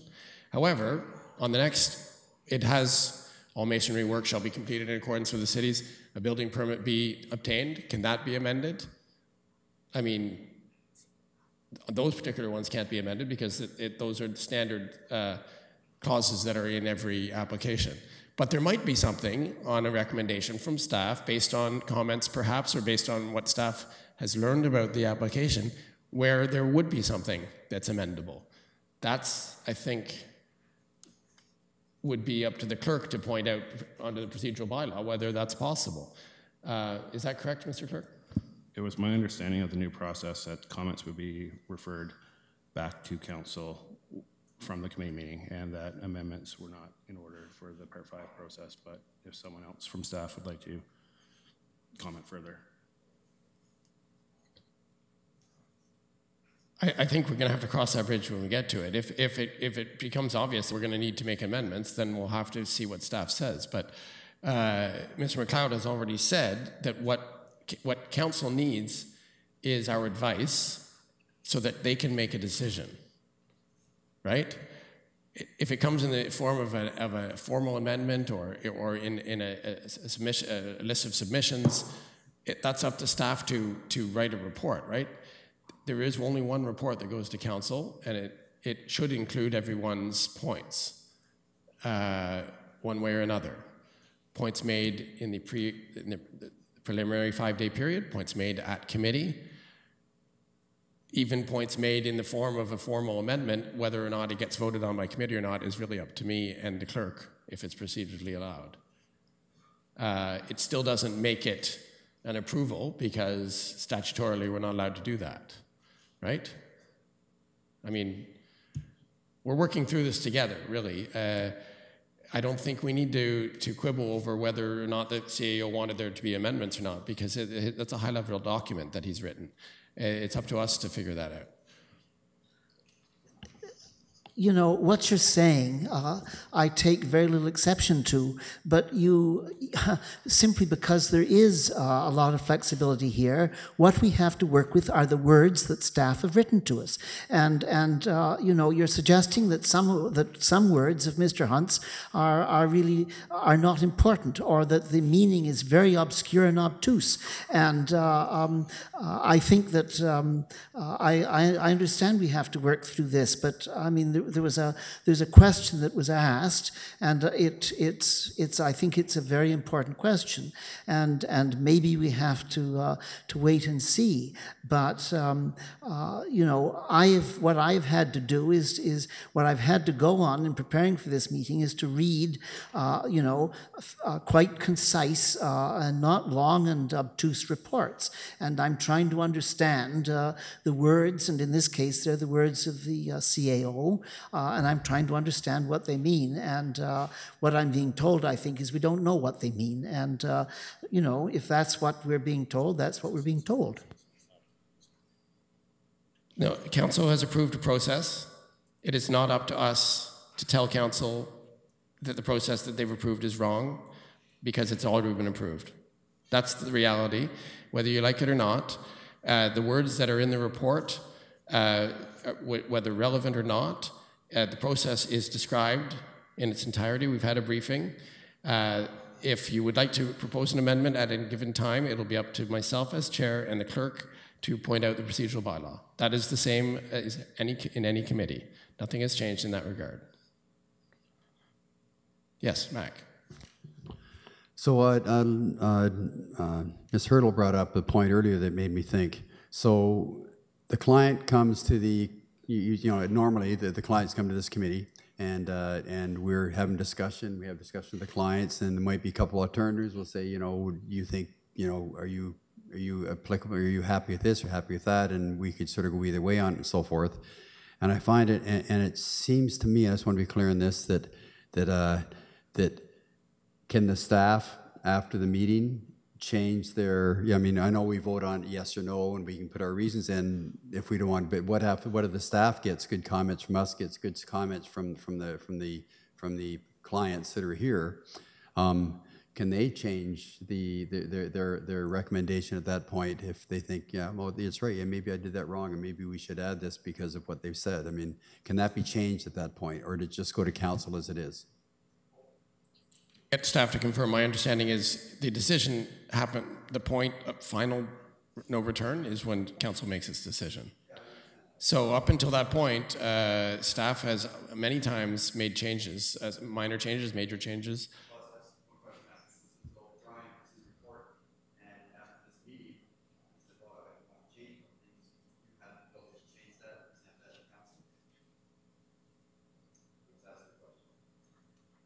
Yes, Commissioner Hurdle, anything further? Thank you, and through you, Mr. Chair. I think this is more of a procedural question, but I will try to answer it. If anybody from the clerk's office wish to jump in to help me out, that would be appreciated. My understanding, and I've written a number of reports that went through committee and then council, is that typically when staff bring a recommendation to committee, we don't get to change that recommendation after the committee meeting and start amending that recommendation before it makes it to council. It's usually debated at committee, and then that recommendation flows from committee directly to council. So if I'm wrong, I'm looking to obviously our clerk staff that are here that might help in terms of procedural questions. Yes, Deputy Clerk. Through you, Mr. Chair, I would just confirm that Commissioner Hurdle's interpretation is correct.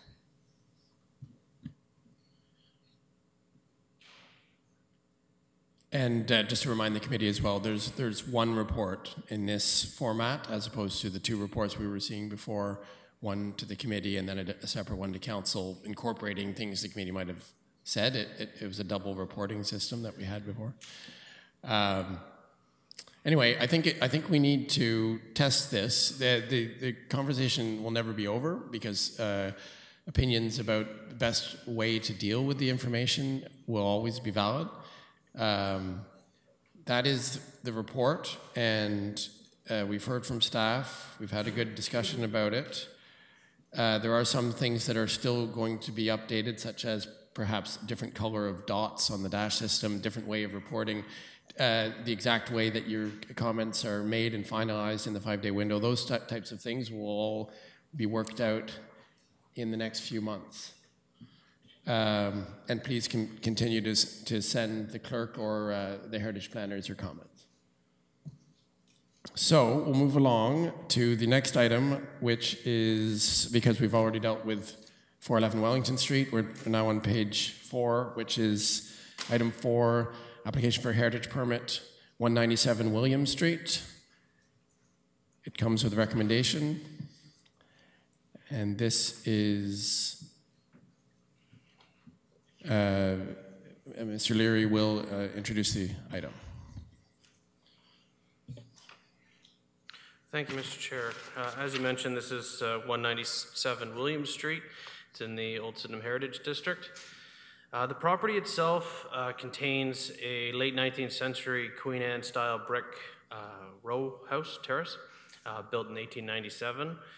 The application before you is a request to demolish a one-story clapboard detached garage structure which is located behind the main dwelling off of a private lane. The structure is currently used for storage. The applicant has noted that the garage is not in good condition and has no plans to construct anything in its place. The garage is being removed to provide parking space for the principal dwelling. This application was circulated to internal departments. Their requests were included as conditions of our proposed recommendation before you. In terms of our review, the property is noted in the district plan as a significant property. However, the building in question is not noted as a heritage attribute. Staff are of the opinion that this structure has little historical associative value and little design value, and that its setback from the lane and location on the lane does not help or does not add to the contextual value of the area. The demolition proposed, therefore, should not dramatically impact the heritage value of 197 William Street or the district in question. And Mr. Chair, we recommend a conditional approval of this application. Thank you, Ryan. Again, this is a demolition in a Part 5 district of a non-heritage item, not a feature. Just wanted to point out where we are in the statute. So this is statutory that it come to the committee because it's a demolition. But again, like the J.E. Horton School, it's not described in the district plan. So who would like to ask questions of, I understand it is just of staff, although the applicant is not here. Yeah. Who would like to ask questions, or questions only? Seeing none, members of the public? Seeing none, I guess we'll vote on the recommendation. So it's recommending, on the recommendation we need a mover and a seconder. So the recommendation is that the demolition of the garage be approved. So who would like to move it? Moved by Peter, seconded by Mac. You'll see here there's two clauses It's essentially the demolition and then the 5 conditions on the demolition work. Any comment on the recommendation? Any debate? All right, well then we'll vote on the recommendation as it is in the package. All those in favor?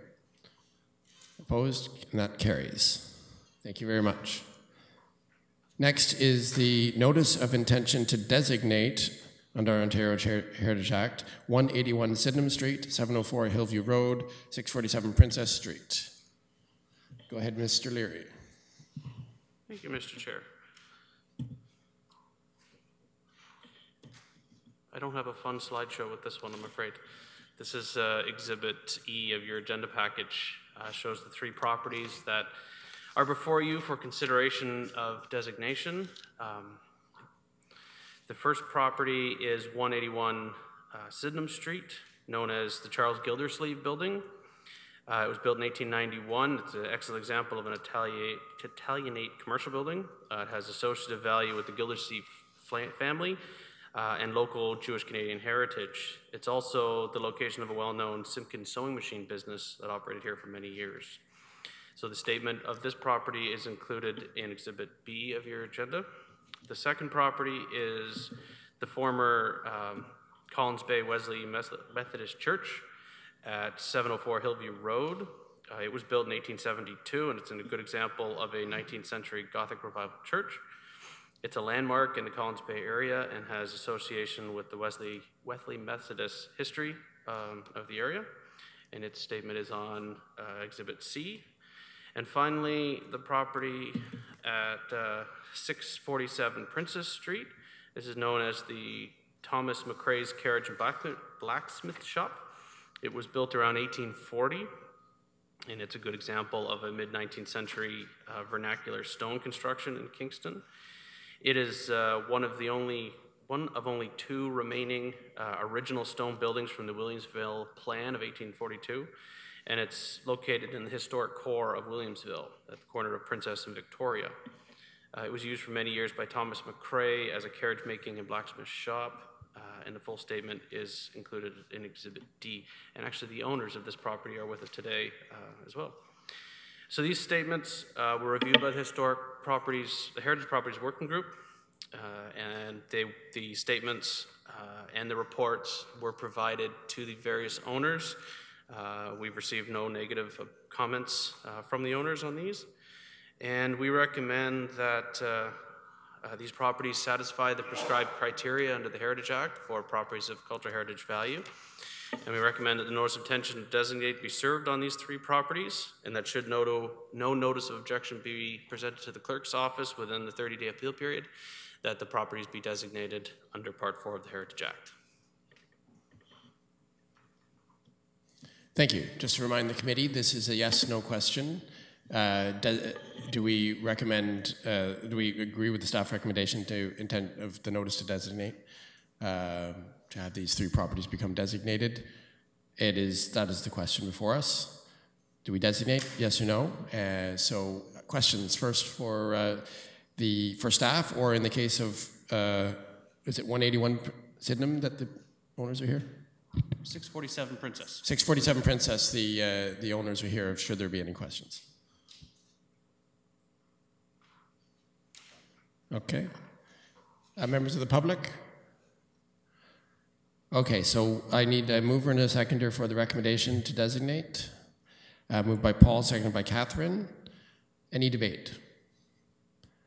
All those in favor? Opposed? And that carries. Next. Thank you, Mr. Leary. Next is item 6. Notice of intention to demolish a listed heritage property, 219 Princess Street.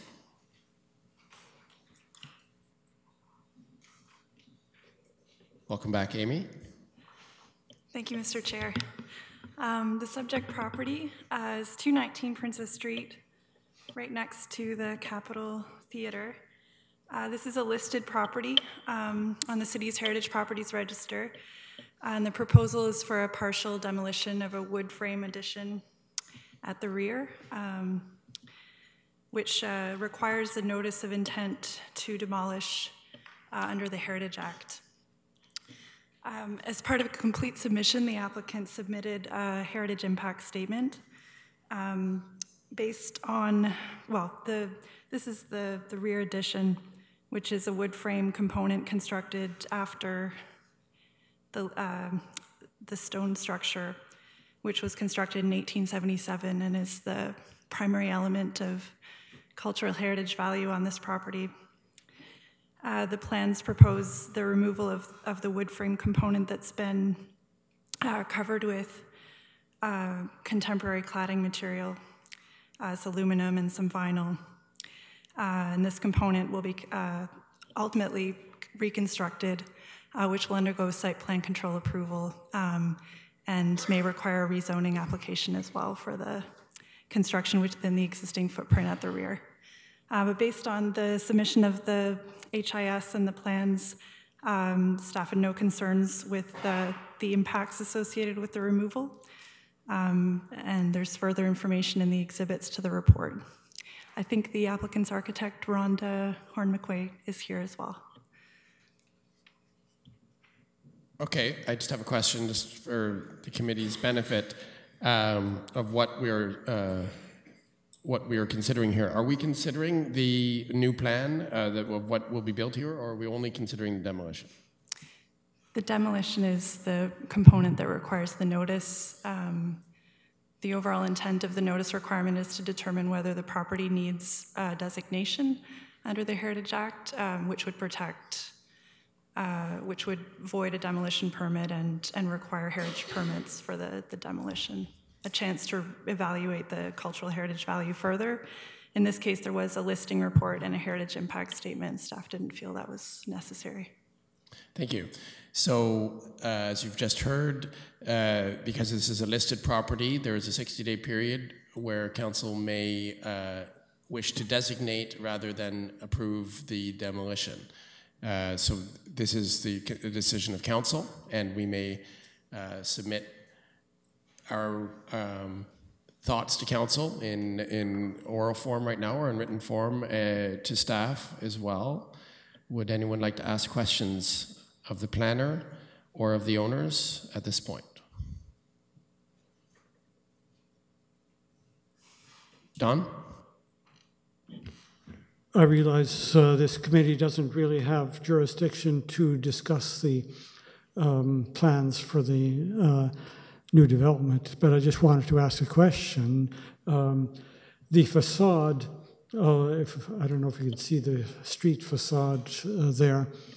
The facade shows the stone, leave that one there. 219 is the stone structure there, and that's one that has listed protection. To the right of that is a property that has no protection. But I notice, I'm impressed that the applicants have prepared a very detailed statement of their plans and show a lot of respect for the heritage character of the street and for these buildings. And their plans include a new facade on the buildings below 219, which includes a new stone structure. Going back to that picture, the building on the right there has a sheet metal covering, but I'm 95% sure, and perhaps they have more information, that there's actually a stone facade behind that sheet metal. And so I hope they're open to the possibility of repairing the existing stone facade if indeed it exists, but I'd like to know what their thoughts are on that. Are you referring to the property next to the one in the file here? I'll let staff answer that, but that's not what we're considering today. Yeah. Well, this is 213 to 217 Princess Street next door, and maybe the architect can speak to I think there were plans to do a fair amount of stone restoration, but I'll try to pull up the overall concept plan. But please come forward to the microphone there. This is, I'm making an exception in this case because the architect is here today, but really we only have the notice of demolition to consider. So we are doing further investigation on that property with the cover. We have not at this point determined what is behind the metal siding or to what condition that is, and it would certainly depend on what the condition is as to whether the owner would entertain restoring it. Thank you. So to the question at hand, the notice of intention to demolish 219 Princess Street structure. Yes, Councillor Schell. I need clarification. This is here so that we can hear about the intent to demolish, and this committee could recommend that we move forward with designation. Is that not correct? The reason it's here is that we can say, wait a minute, we think it should be designated? Yes, well, it's not because it's not designated. There's a 60-day period. Mr. McLeod? Just this one was only brought to my attention yesterday afternoon too, and it was not an issue that it was late. But one of the things to keep in mind on this is under the procedural bylaw, demolition includes partial demolition. The only thing that notice of demolition has been given on are the rear structures. So there's no 60 days running on the street facade, and there's no 60 days running on anything even to the back limestone wall. It's just the matters in the backyard, which are newer. So that's the only question today or for this report or for indeed council when it receives this report. It doesn't really answer the question of whether we should be considering recommending designation. As this discussion has unfolded, we've discovered that it's possible that in the report, it talks about removing the facade of 213, 217. It may be a building that we should consider designating, but I understand that. It also talks about putting cultured stone on top of it, so. Yes, Mr. McLeod. Just to further clarify, or unmuddy perhaps, the designation would only ever be on the four corners of the property. The request, the notice that's been given to demolish is only on the rear structures. If the property were to be designated, it's the full four corners of the property in the front. All I was saying was we haven't actually received any notice of any intention to demolish the older limestone aspects of the structure. Yes, okay. I'm fine with what's actually the whole building. It's very exciting, and I'm content with the demolished proposal. I'm just a little worried that it also includes putting cultured stone on the Beaver Variety building when it may be limestone because we don't know. So I'm just a little confused about where the process is at that this committee could designate, or the client might just say, I'm going to restore the limestone. But I think this committee would be interested in making sure that if it's a building that should be designated, we're moving forward. Sorry, I guess there's a little confusion of what the committee can, what we can comment on, what input, what consultation you're looking for. Maybe you could clarify. Sure, thank you, Mr. Chair. So as Mr. McLeod mentioned, we're talking about the demolition request, but to Councillor Schell's comment, I think what we'll do is certainly whenever we get applications for demolition with those, it's common we get a heritage impact statement that tells us a little more about not just the subject property, but the abutting properties. So I think the direction that we could take from the interest in what is proposed next door, that's something we could present to the Heritage Properties Working Group and maybe have a conversation about whether it should be listed or designated moving forward. And certainly any proposed listing comes to this committee, so you might have an opportunity to have a look at it then. Just to reiterate sort of the conversation that Ms. Didrikson and staff have had, we feel in this particular case the demolition of the newer additions off the back will not compromise the heritage value of this property, and we would like to see this move forward to council just with the recommendation stating that no further action be taken, therefore within 60 days allowing the demolition to proceed. And just for the committee's benefit, if in the future, and there's not on this application, but if in the future, if there was any intention to demolish the structure that has been identified by the Heritage Impact Station having heritage value, what would be the procedure? Thank you, Mr. Chair, and if I get this wrong, Mr. McLeod, jump in.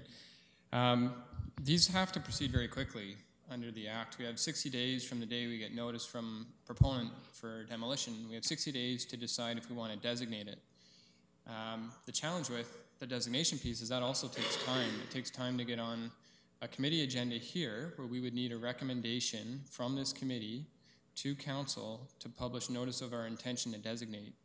So what we have been doing is, in cases where we generally feel that the urgency is not great, we've brought these to this committee for consultation. We're going to reevaluate that process. Maybe what we need to be doing is bringing a recommendation report to this committee saying, given the urgency or the lack of urgency, we either suggest that we advance a notice of intent to designate or we don't. But the challenge we have is we bring this consultation report forward. Let's say there was some smoking gun we didn't know about, and all of a sudden this committee wants us to designate. We're then having to bring it back to committee and then take it to council. So we're trying to juggle 3 potential meetings in the time period of 60 days, which is very challenging to do with our reporting cycles. So moving forward, if we get a notice of intent to demolish, we'll likely be bringing a recommendation report to this committee, recommending either we allow it to the 60 days to lapse or we advance a notice of intent to designate.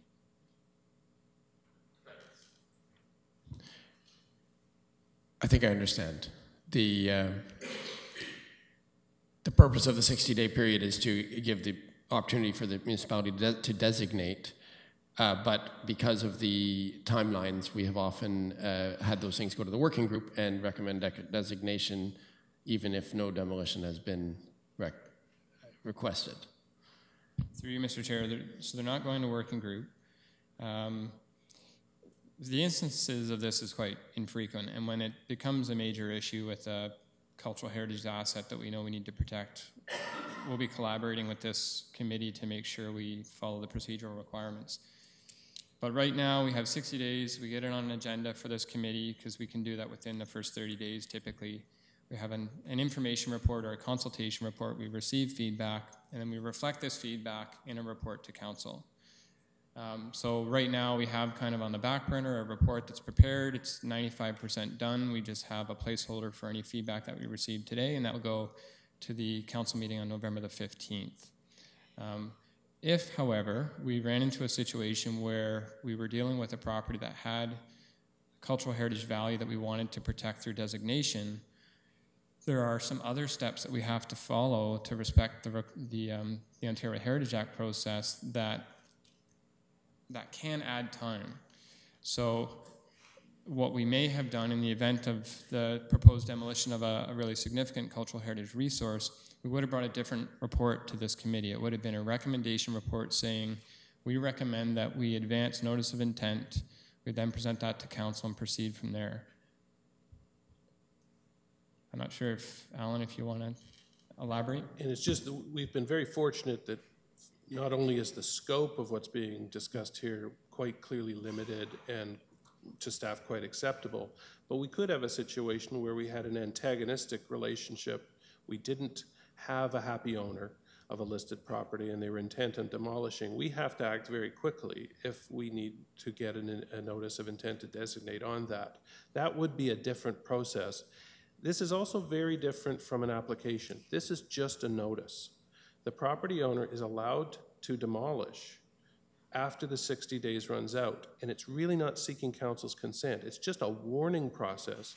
It's unfortunate. It's a very light remedy. It allows 60 days for the committee and council to move forward, to move to the next level and individually designate. At this point, in this case, we're not in that situation, but we just have to be aware that the Act only gives us this one tool to intervene by designation if that emergency situation were to ever arise. Okay, just to be clear, the reason I'm asking these questions is because I wondered why this was on the agenda if the intention to demolish wasn't a heritage attribute or aspect. And so why were you seeking our input, I was wondering. I guess because theoretically on another file, it might not be so clear. Is that the reason? Through you, Chair. We have to follow the same similar sort of process, but we're just alerting, as we did in the last few of these, that we have sort of a consent-based process with the owner.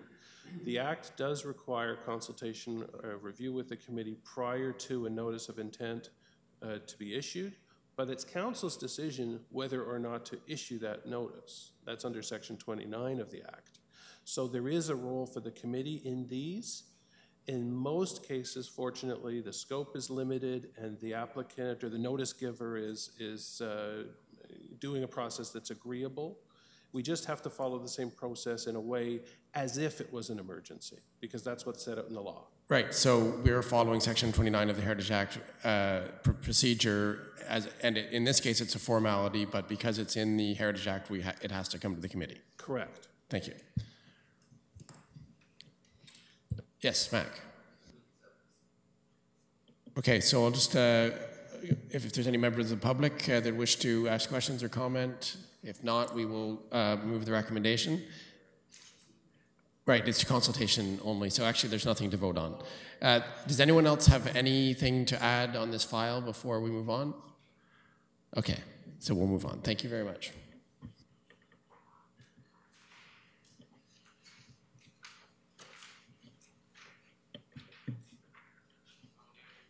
Last two items of business under statutory are actually examples of the new process. These are Part 5 alterations in a heritage district, both in Berryfield.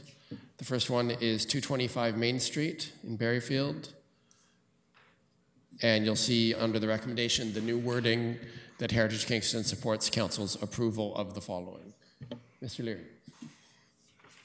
Thank you, Mr. Chair. This is 225 Main Street, on the west side of Main Street in the Berryfield Heritage District. It is one half of a 1.5-story limestone double house and attached garage built originally in 1834. This is an application for alteration under Section 42 of the Act. The applicant is seeking approval to add a 12-foot by 26-foot addition to the rear of the dwelling. The new addition will be clad in wood, board, and batten and siding to match the adjoining building. The roof is to be flat and used as a balcony. How about I show you the plans?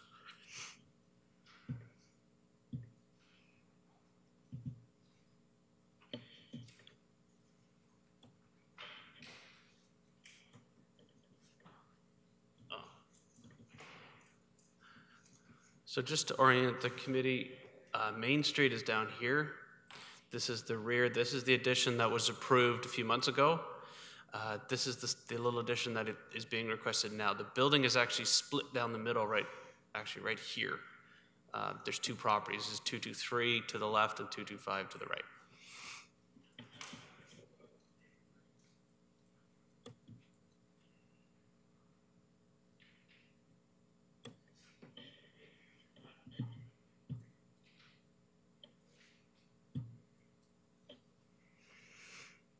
So the roof will be flat and used as a balcony that extends the full width of the addition and extends over the lower balcony and terminates on the recently approved rear addition at 223 Main Street to the south.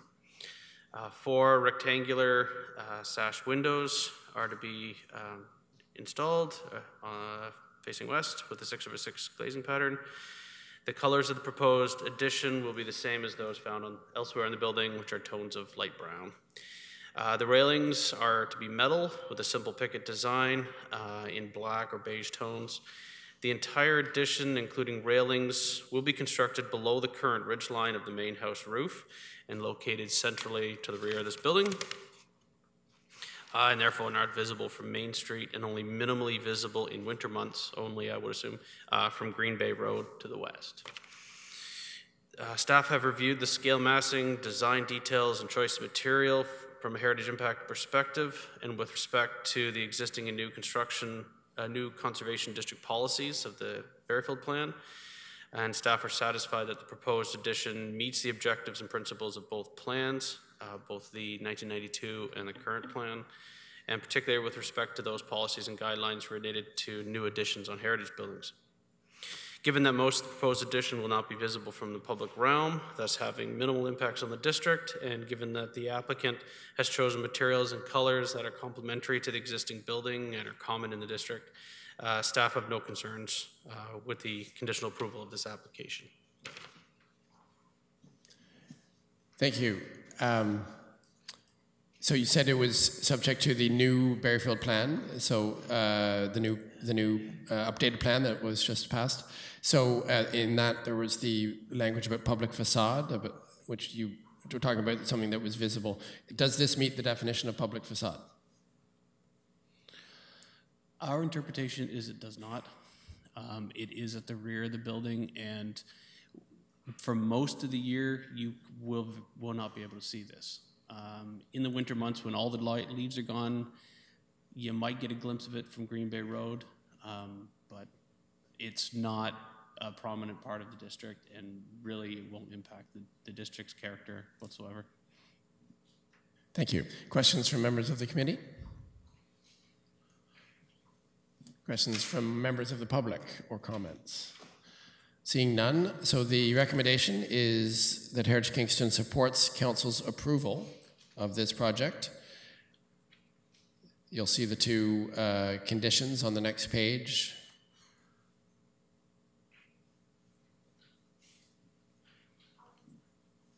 Does anyone want to move the recommendation so we can get it on the floor? Moved by Mac, seconded by Dawn. Would anyone like to comment, ask questions, debate? All right, then we'll vote on the recommendation. All those in favor? Opposed? And that carries. Thank you. Now we have 273 Main Street in Berryfield.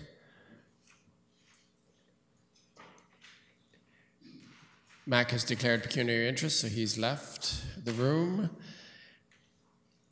And Ryan will again introduce the project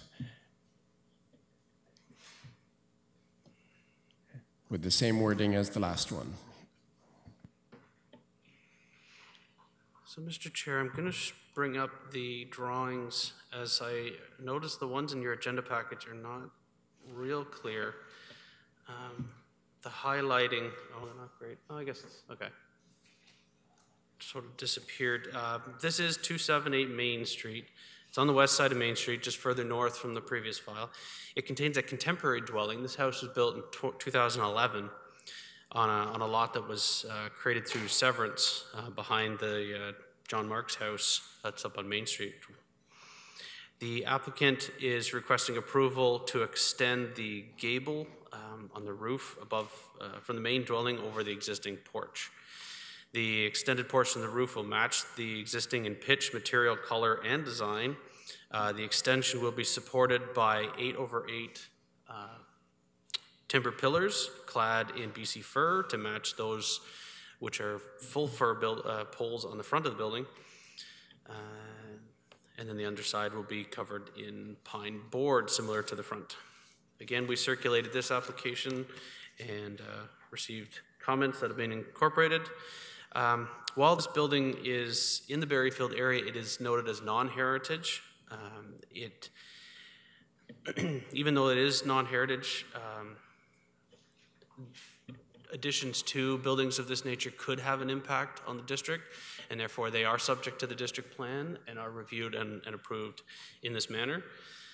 Staff, however, are of the opinion that this alteration will have no impacts to the cultural heritage of the district and will not be visible from this street. There are some pictures on the file, I believe, showing the distance down the road from where this addition is actually going, so it will be very minimally. So that's the deck there that's going on top of here, and this is the water, looking at the water. And we recommend conditional approval of this application. Thank you, Mr. Leary. I'm just going to draw the committee's attention to the wording in the report. So this is Berryfield, the updated Berryfield plan. The wording in that plan says that works on non-heritage buildings should respect the overall character and heritage attributes of the district. That's a direct quote. And then there are also descriptions in the plan under section 4.4 and 4.2 about alterations and additions to non-heritage buildings.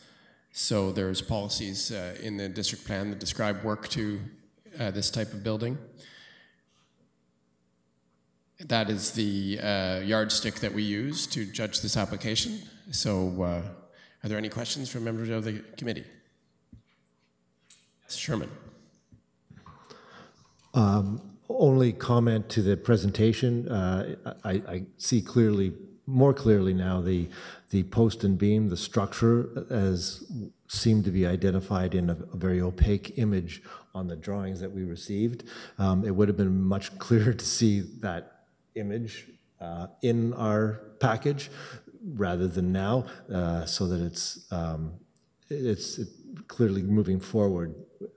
What is being constructed or proposed to be constructed is clearly represented in the plans that we received. See staff nodding. Thank you for showing us here today. Are there any other questions for staff? Members of the public have an opportunity to comment or ask questions. Okay, so you'll see there's a recommendation. We need it moved and seconded. Moved by Paul, seconded by Councillor Schell. So the recommendation is that Heritage Kingston supports Council's approval of the following, and then it describes the work and the two conditions, the two standard conditions. Any comment or debate? Yes, Don. I don't have a serious problem with this, but I did visit the site. There's the evidence. That's me there. But could I see the picture, kind of side view of the house?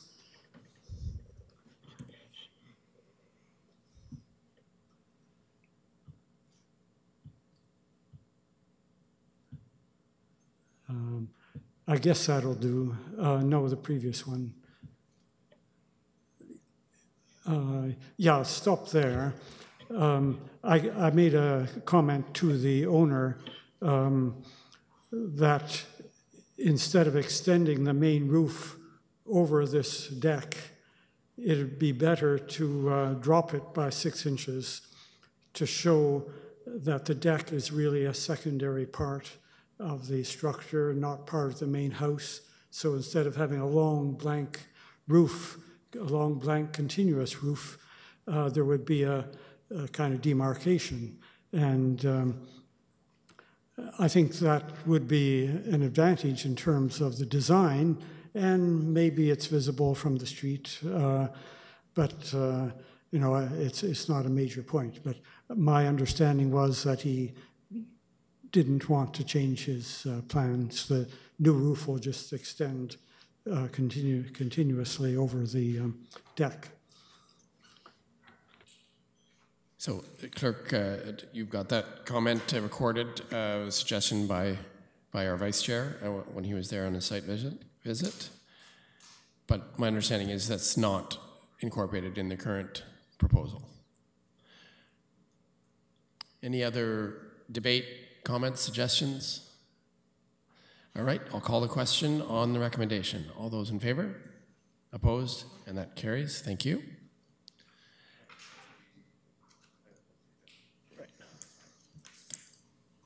If I could, Mr. Chair, take this opportunity just to let the committee know that the Village Berryfield District Plan passed its appeal period last Friday without any appeals. So it is now in full force and effect. Thank you, Mr. Leary, and noted. The next item of business is what was in the addendum. It was the report that went to Council last night on the delegated authority approvals. So that's actually now item D before the working group reports, so just want to point that out. This is your opportunity to ask questions about these delegated authority approvals. I know you've just received them today, but it's a listing of all the approvals that staff have done based on a delegated authority bylaw that we have. And I believe I asked at Council last night that this be part of the package at Heritage Kingston in the future. Is that okay, Commissioner Hurdle? Yes, Mr. Chair. So that's something that we can provide to the committee in a more timely fashion. And I just want to add that even if you don't want to ask or can't ask question today, we're always available to answer questions later if you want to give us a call or send us an email. Thank you for that. So this is not has not expired. Your opportunity for interaction with staff has not expired with its appearance today. You can have a look at this at your leisure, and if you have any questions, please contact staff. You'll see there's a section for emergency approvals in there, and some grants at the end, so the various sections there. Thank you very much. Would anyone like to ask questions about that right now, having just seen it? Seeing none. Members of the public have a chance to ask questions? Seeing none. Okay, thank you. That's that item. Oh. Mac, we're done. Mac? Yeah, good point.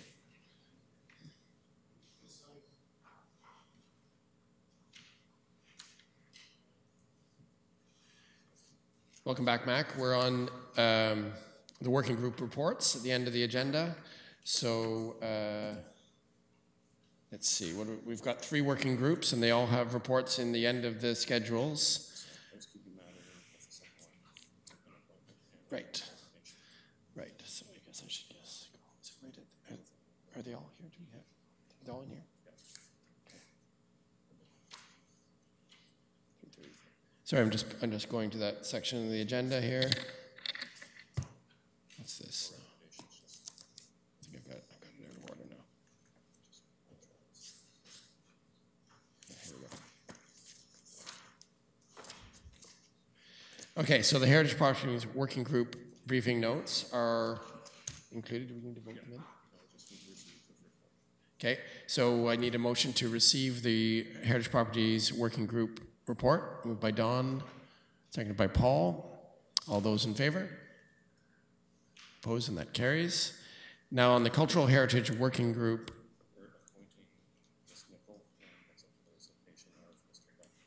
Okay, so there is a new appointment and a resignation that we need to confirm. So it's the resignation of Mr. Hill from the Cultural Heritage Working Group and the appointment of Ms. Nickel. I believe that's in the working group report. So we need to officially make a motion for that. So moved by Paul, seconded by Peter. Do we need 2 motions? Or can we do 2 motions? Yeah. Okay, so the first motion is to accept the resignation of Mr. Hill.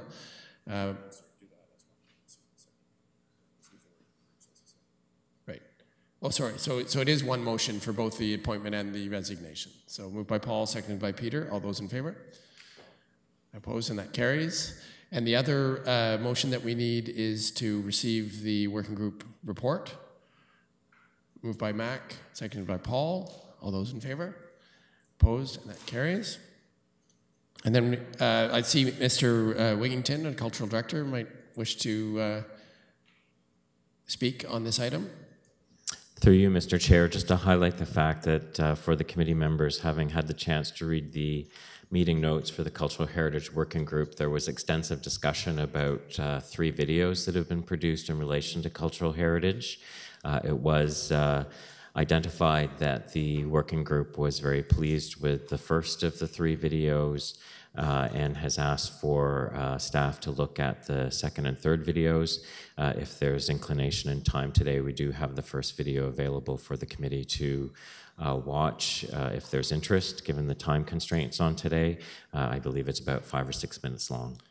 Thank you. So we have a 6-minute video available to us. Should we wish to watch it right now, I would entertain a suggestion. Yes, Mr. I apologize. I'm part of that video, but I do have to leave at noon, so Okay. I do apologize. Would anyone like to see the video right now? I would too. Would anyone not like to see the video? If, you're free to leave. We will still have quorum if anyone wants to leave. I guess we'll show the video, and if you don't have time to stay, then thank you very much. We're almost at the end of the agenda, so feel free to leave at any time. I don't believe there's any more action items to vote on, so that's fine. It's the story of Kingston and its people. So we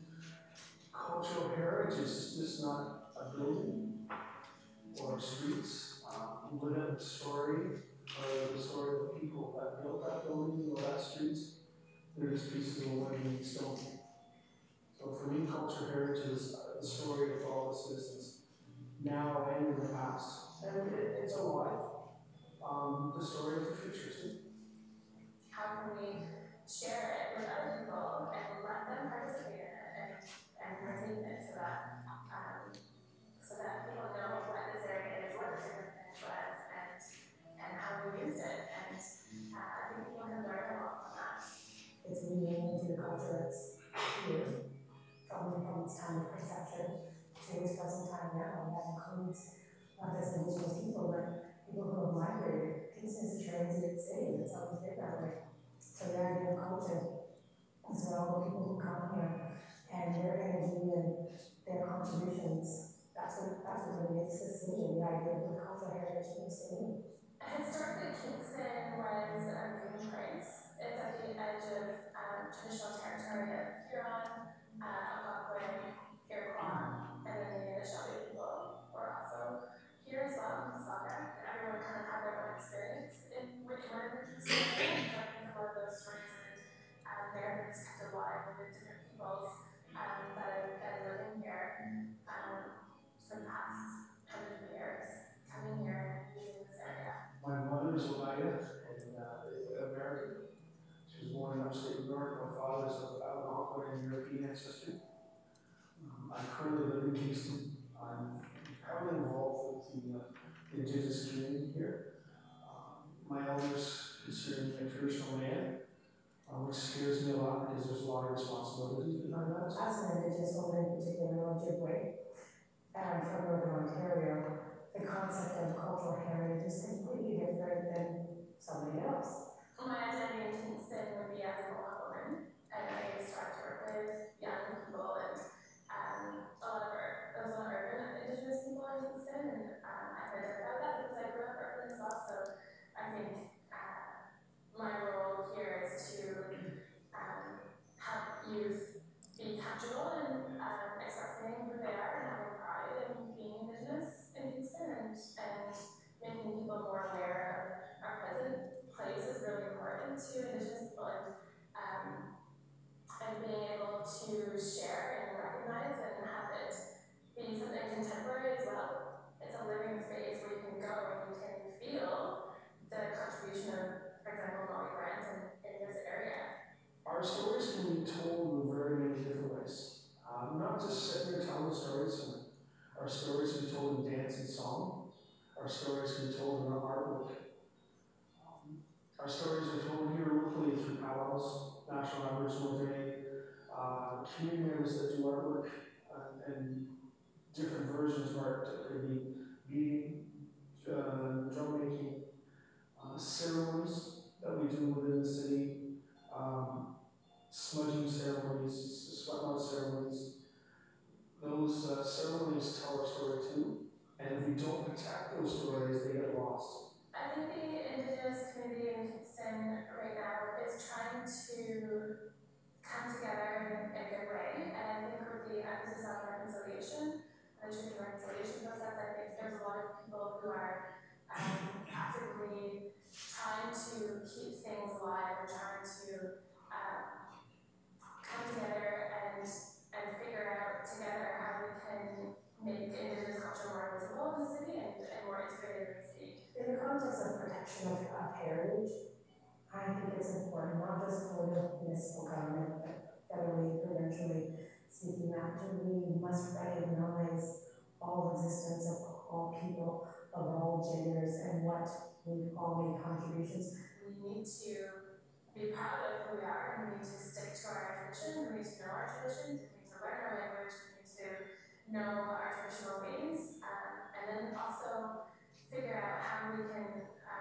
work with non-Indigenous people to make things better for our own people. And when I say ancestry, it's not just about Indigenous people, it's about everything that's walked through this area. We have the entertainment energy that exists here for a reason. We have wonderful ghost tours, and I mean, it's a thriving tourism to have those kinds of tours talking about the past, talking about the battles. And these are for people who are living there, tourists, are so intrigued with this area and knowing it. So we need to obviously gain the experience from what has happened in the past. But what's really interesting about it is that we also need to recognize how we move forward as a community and how much we move forward or how little.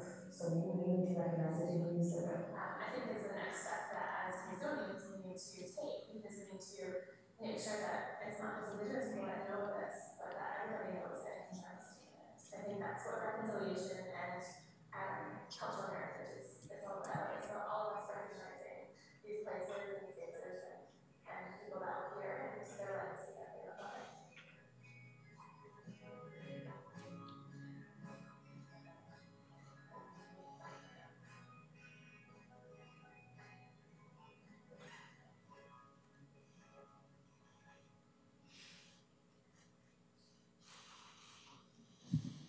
Thank you. Very interesting. Yes, Paul. I have to really go, but I'd like to make a comment to Mr. Winnington.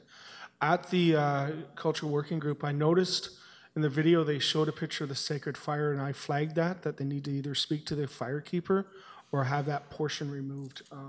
We normally don't do that, so that could be looked at again. Through you, Mr. Chair, that issue was flagged for my attention, and I discussed it with Jennifer Campbell, the staff person at that meeting, who has since confirmed that the permission was provided by the firekeeper. Thank you. So the last item of business item is to receive the report of the Heritage Assets Working Group, the third working group, moved by Councillor Schell, seconded by Mack. All those in favor? Opposed? And that carries. That's the end of the business items. I need a motion to adjourn by Dawn. Thank you very much. Do we vote on it? That's all right. All those in favor? Thank you.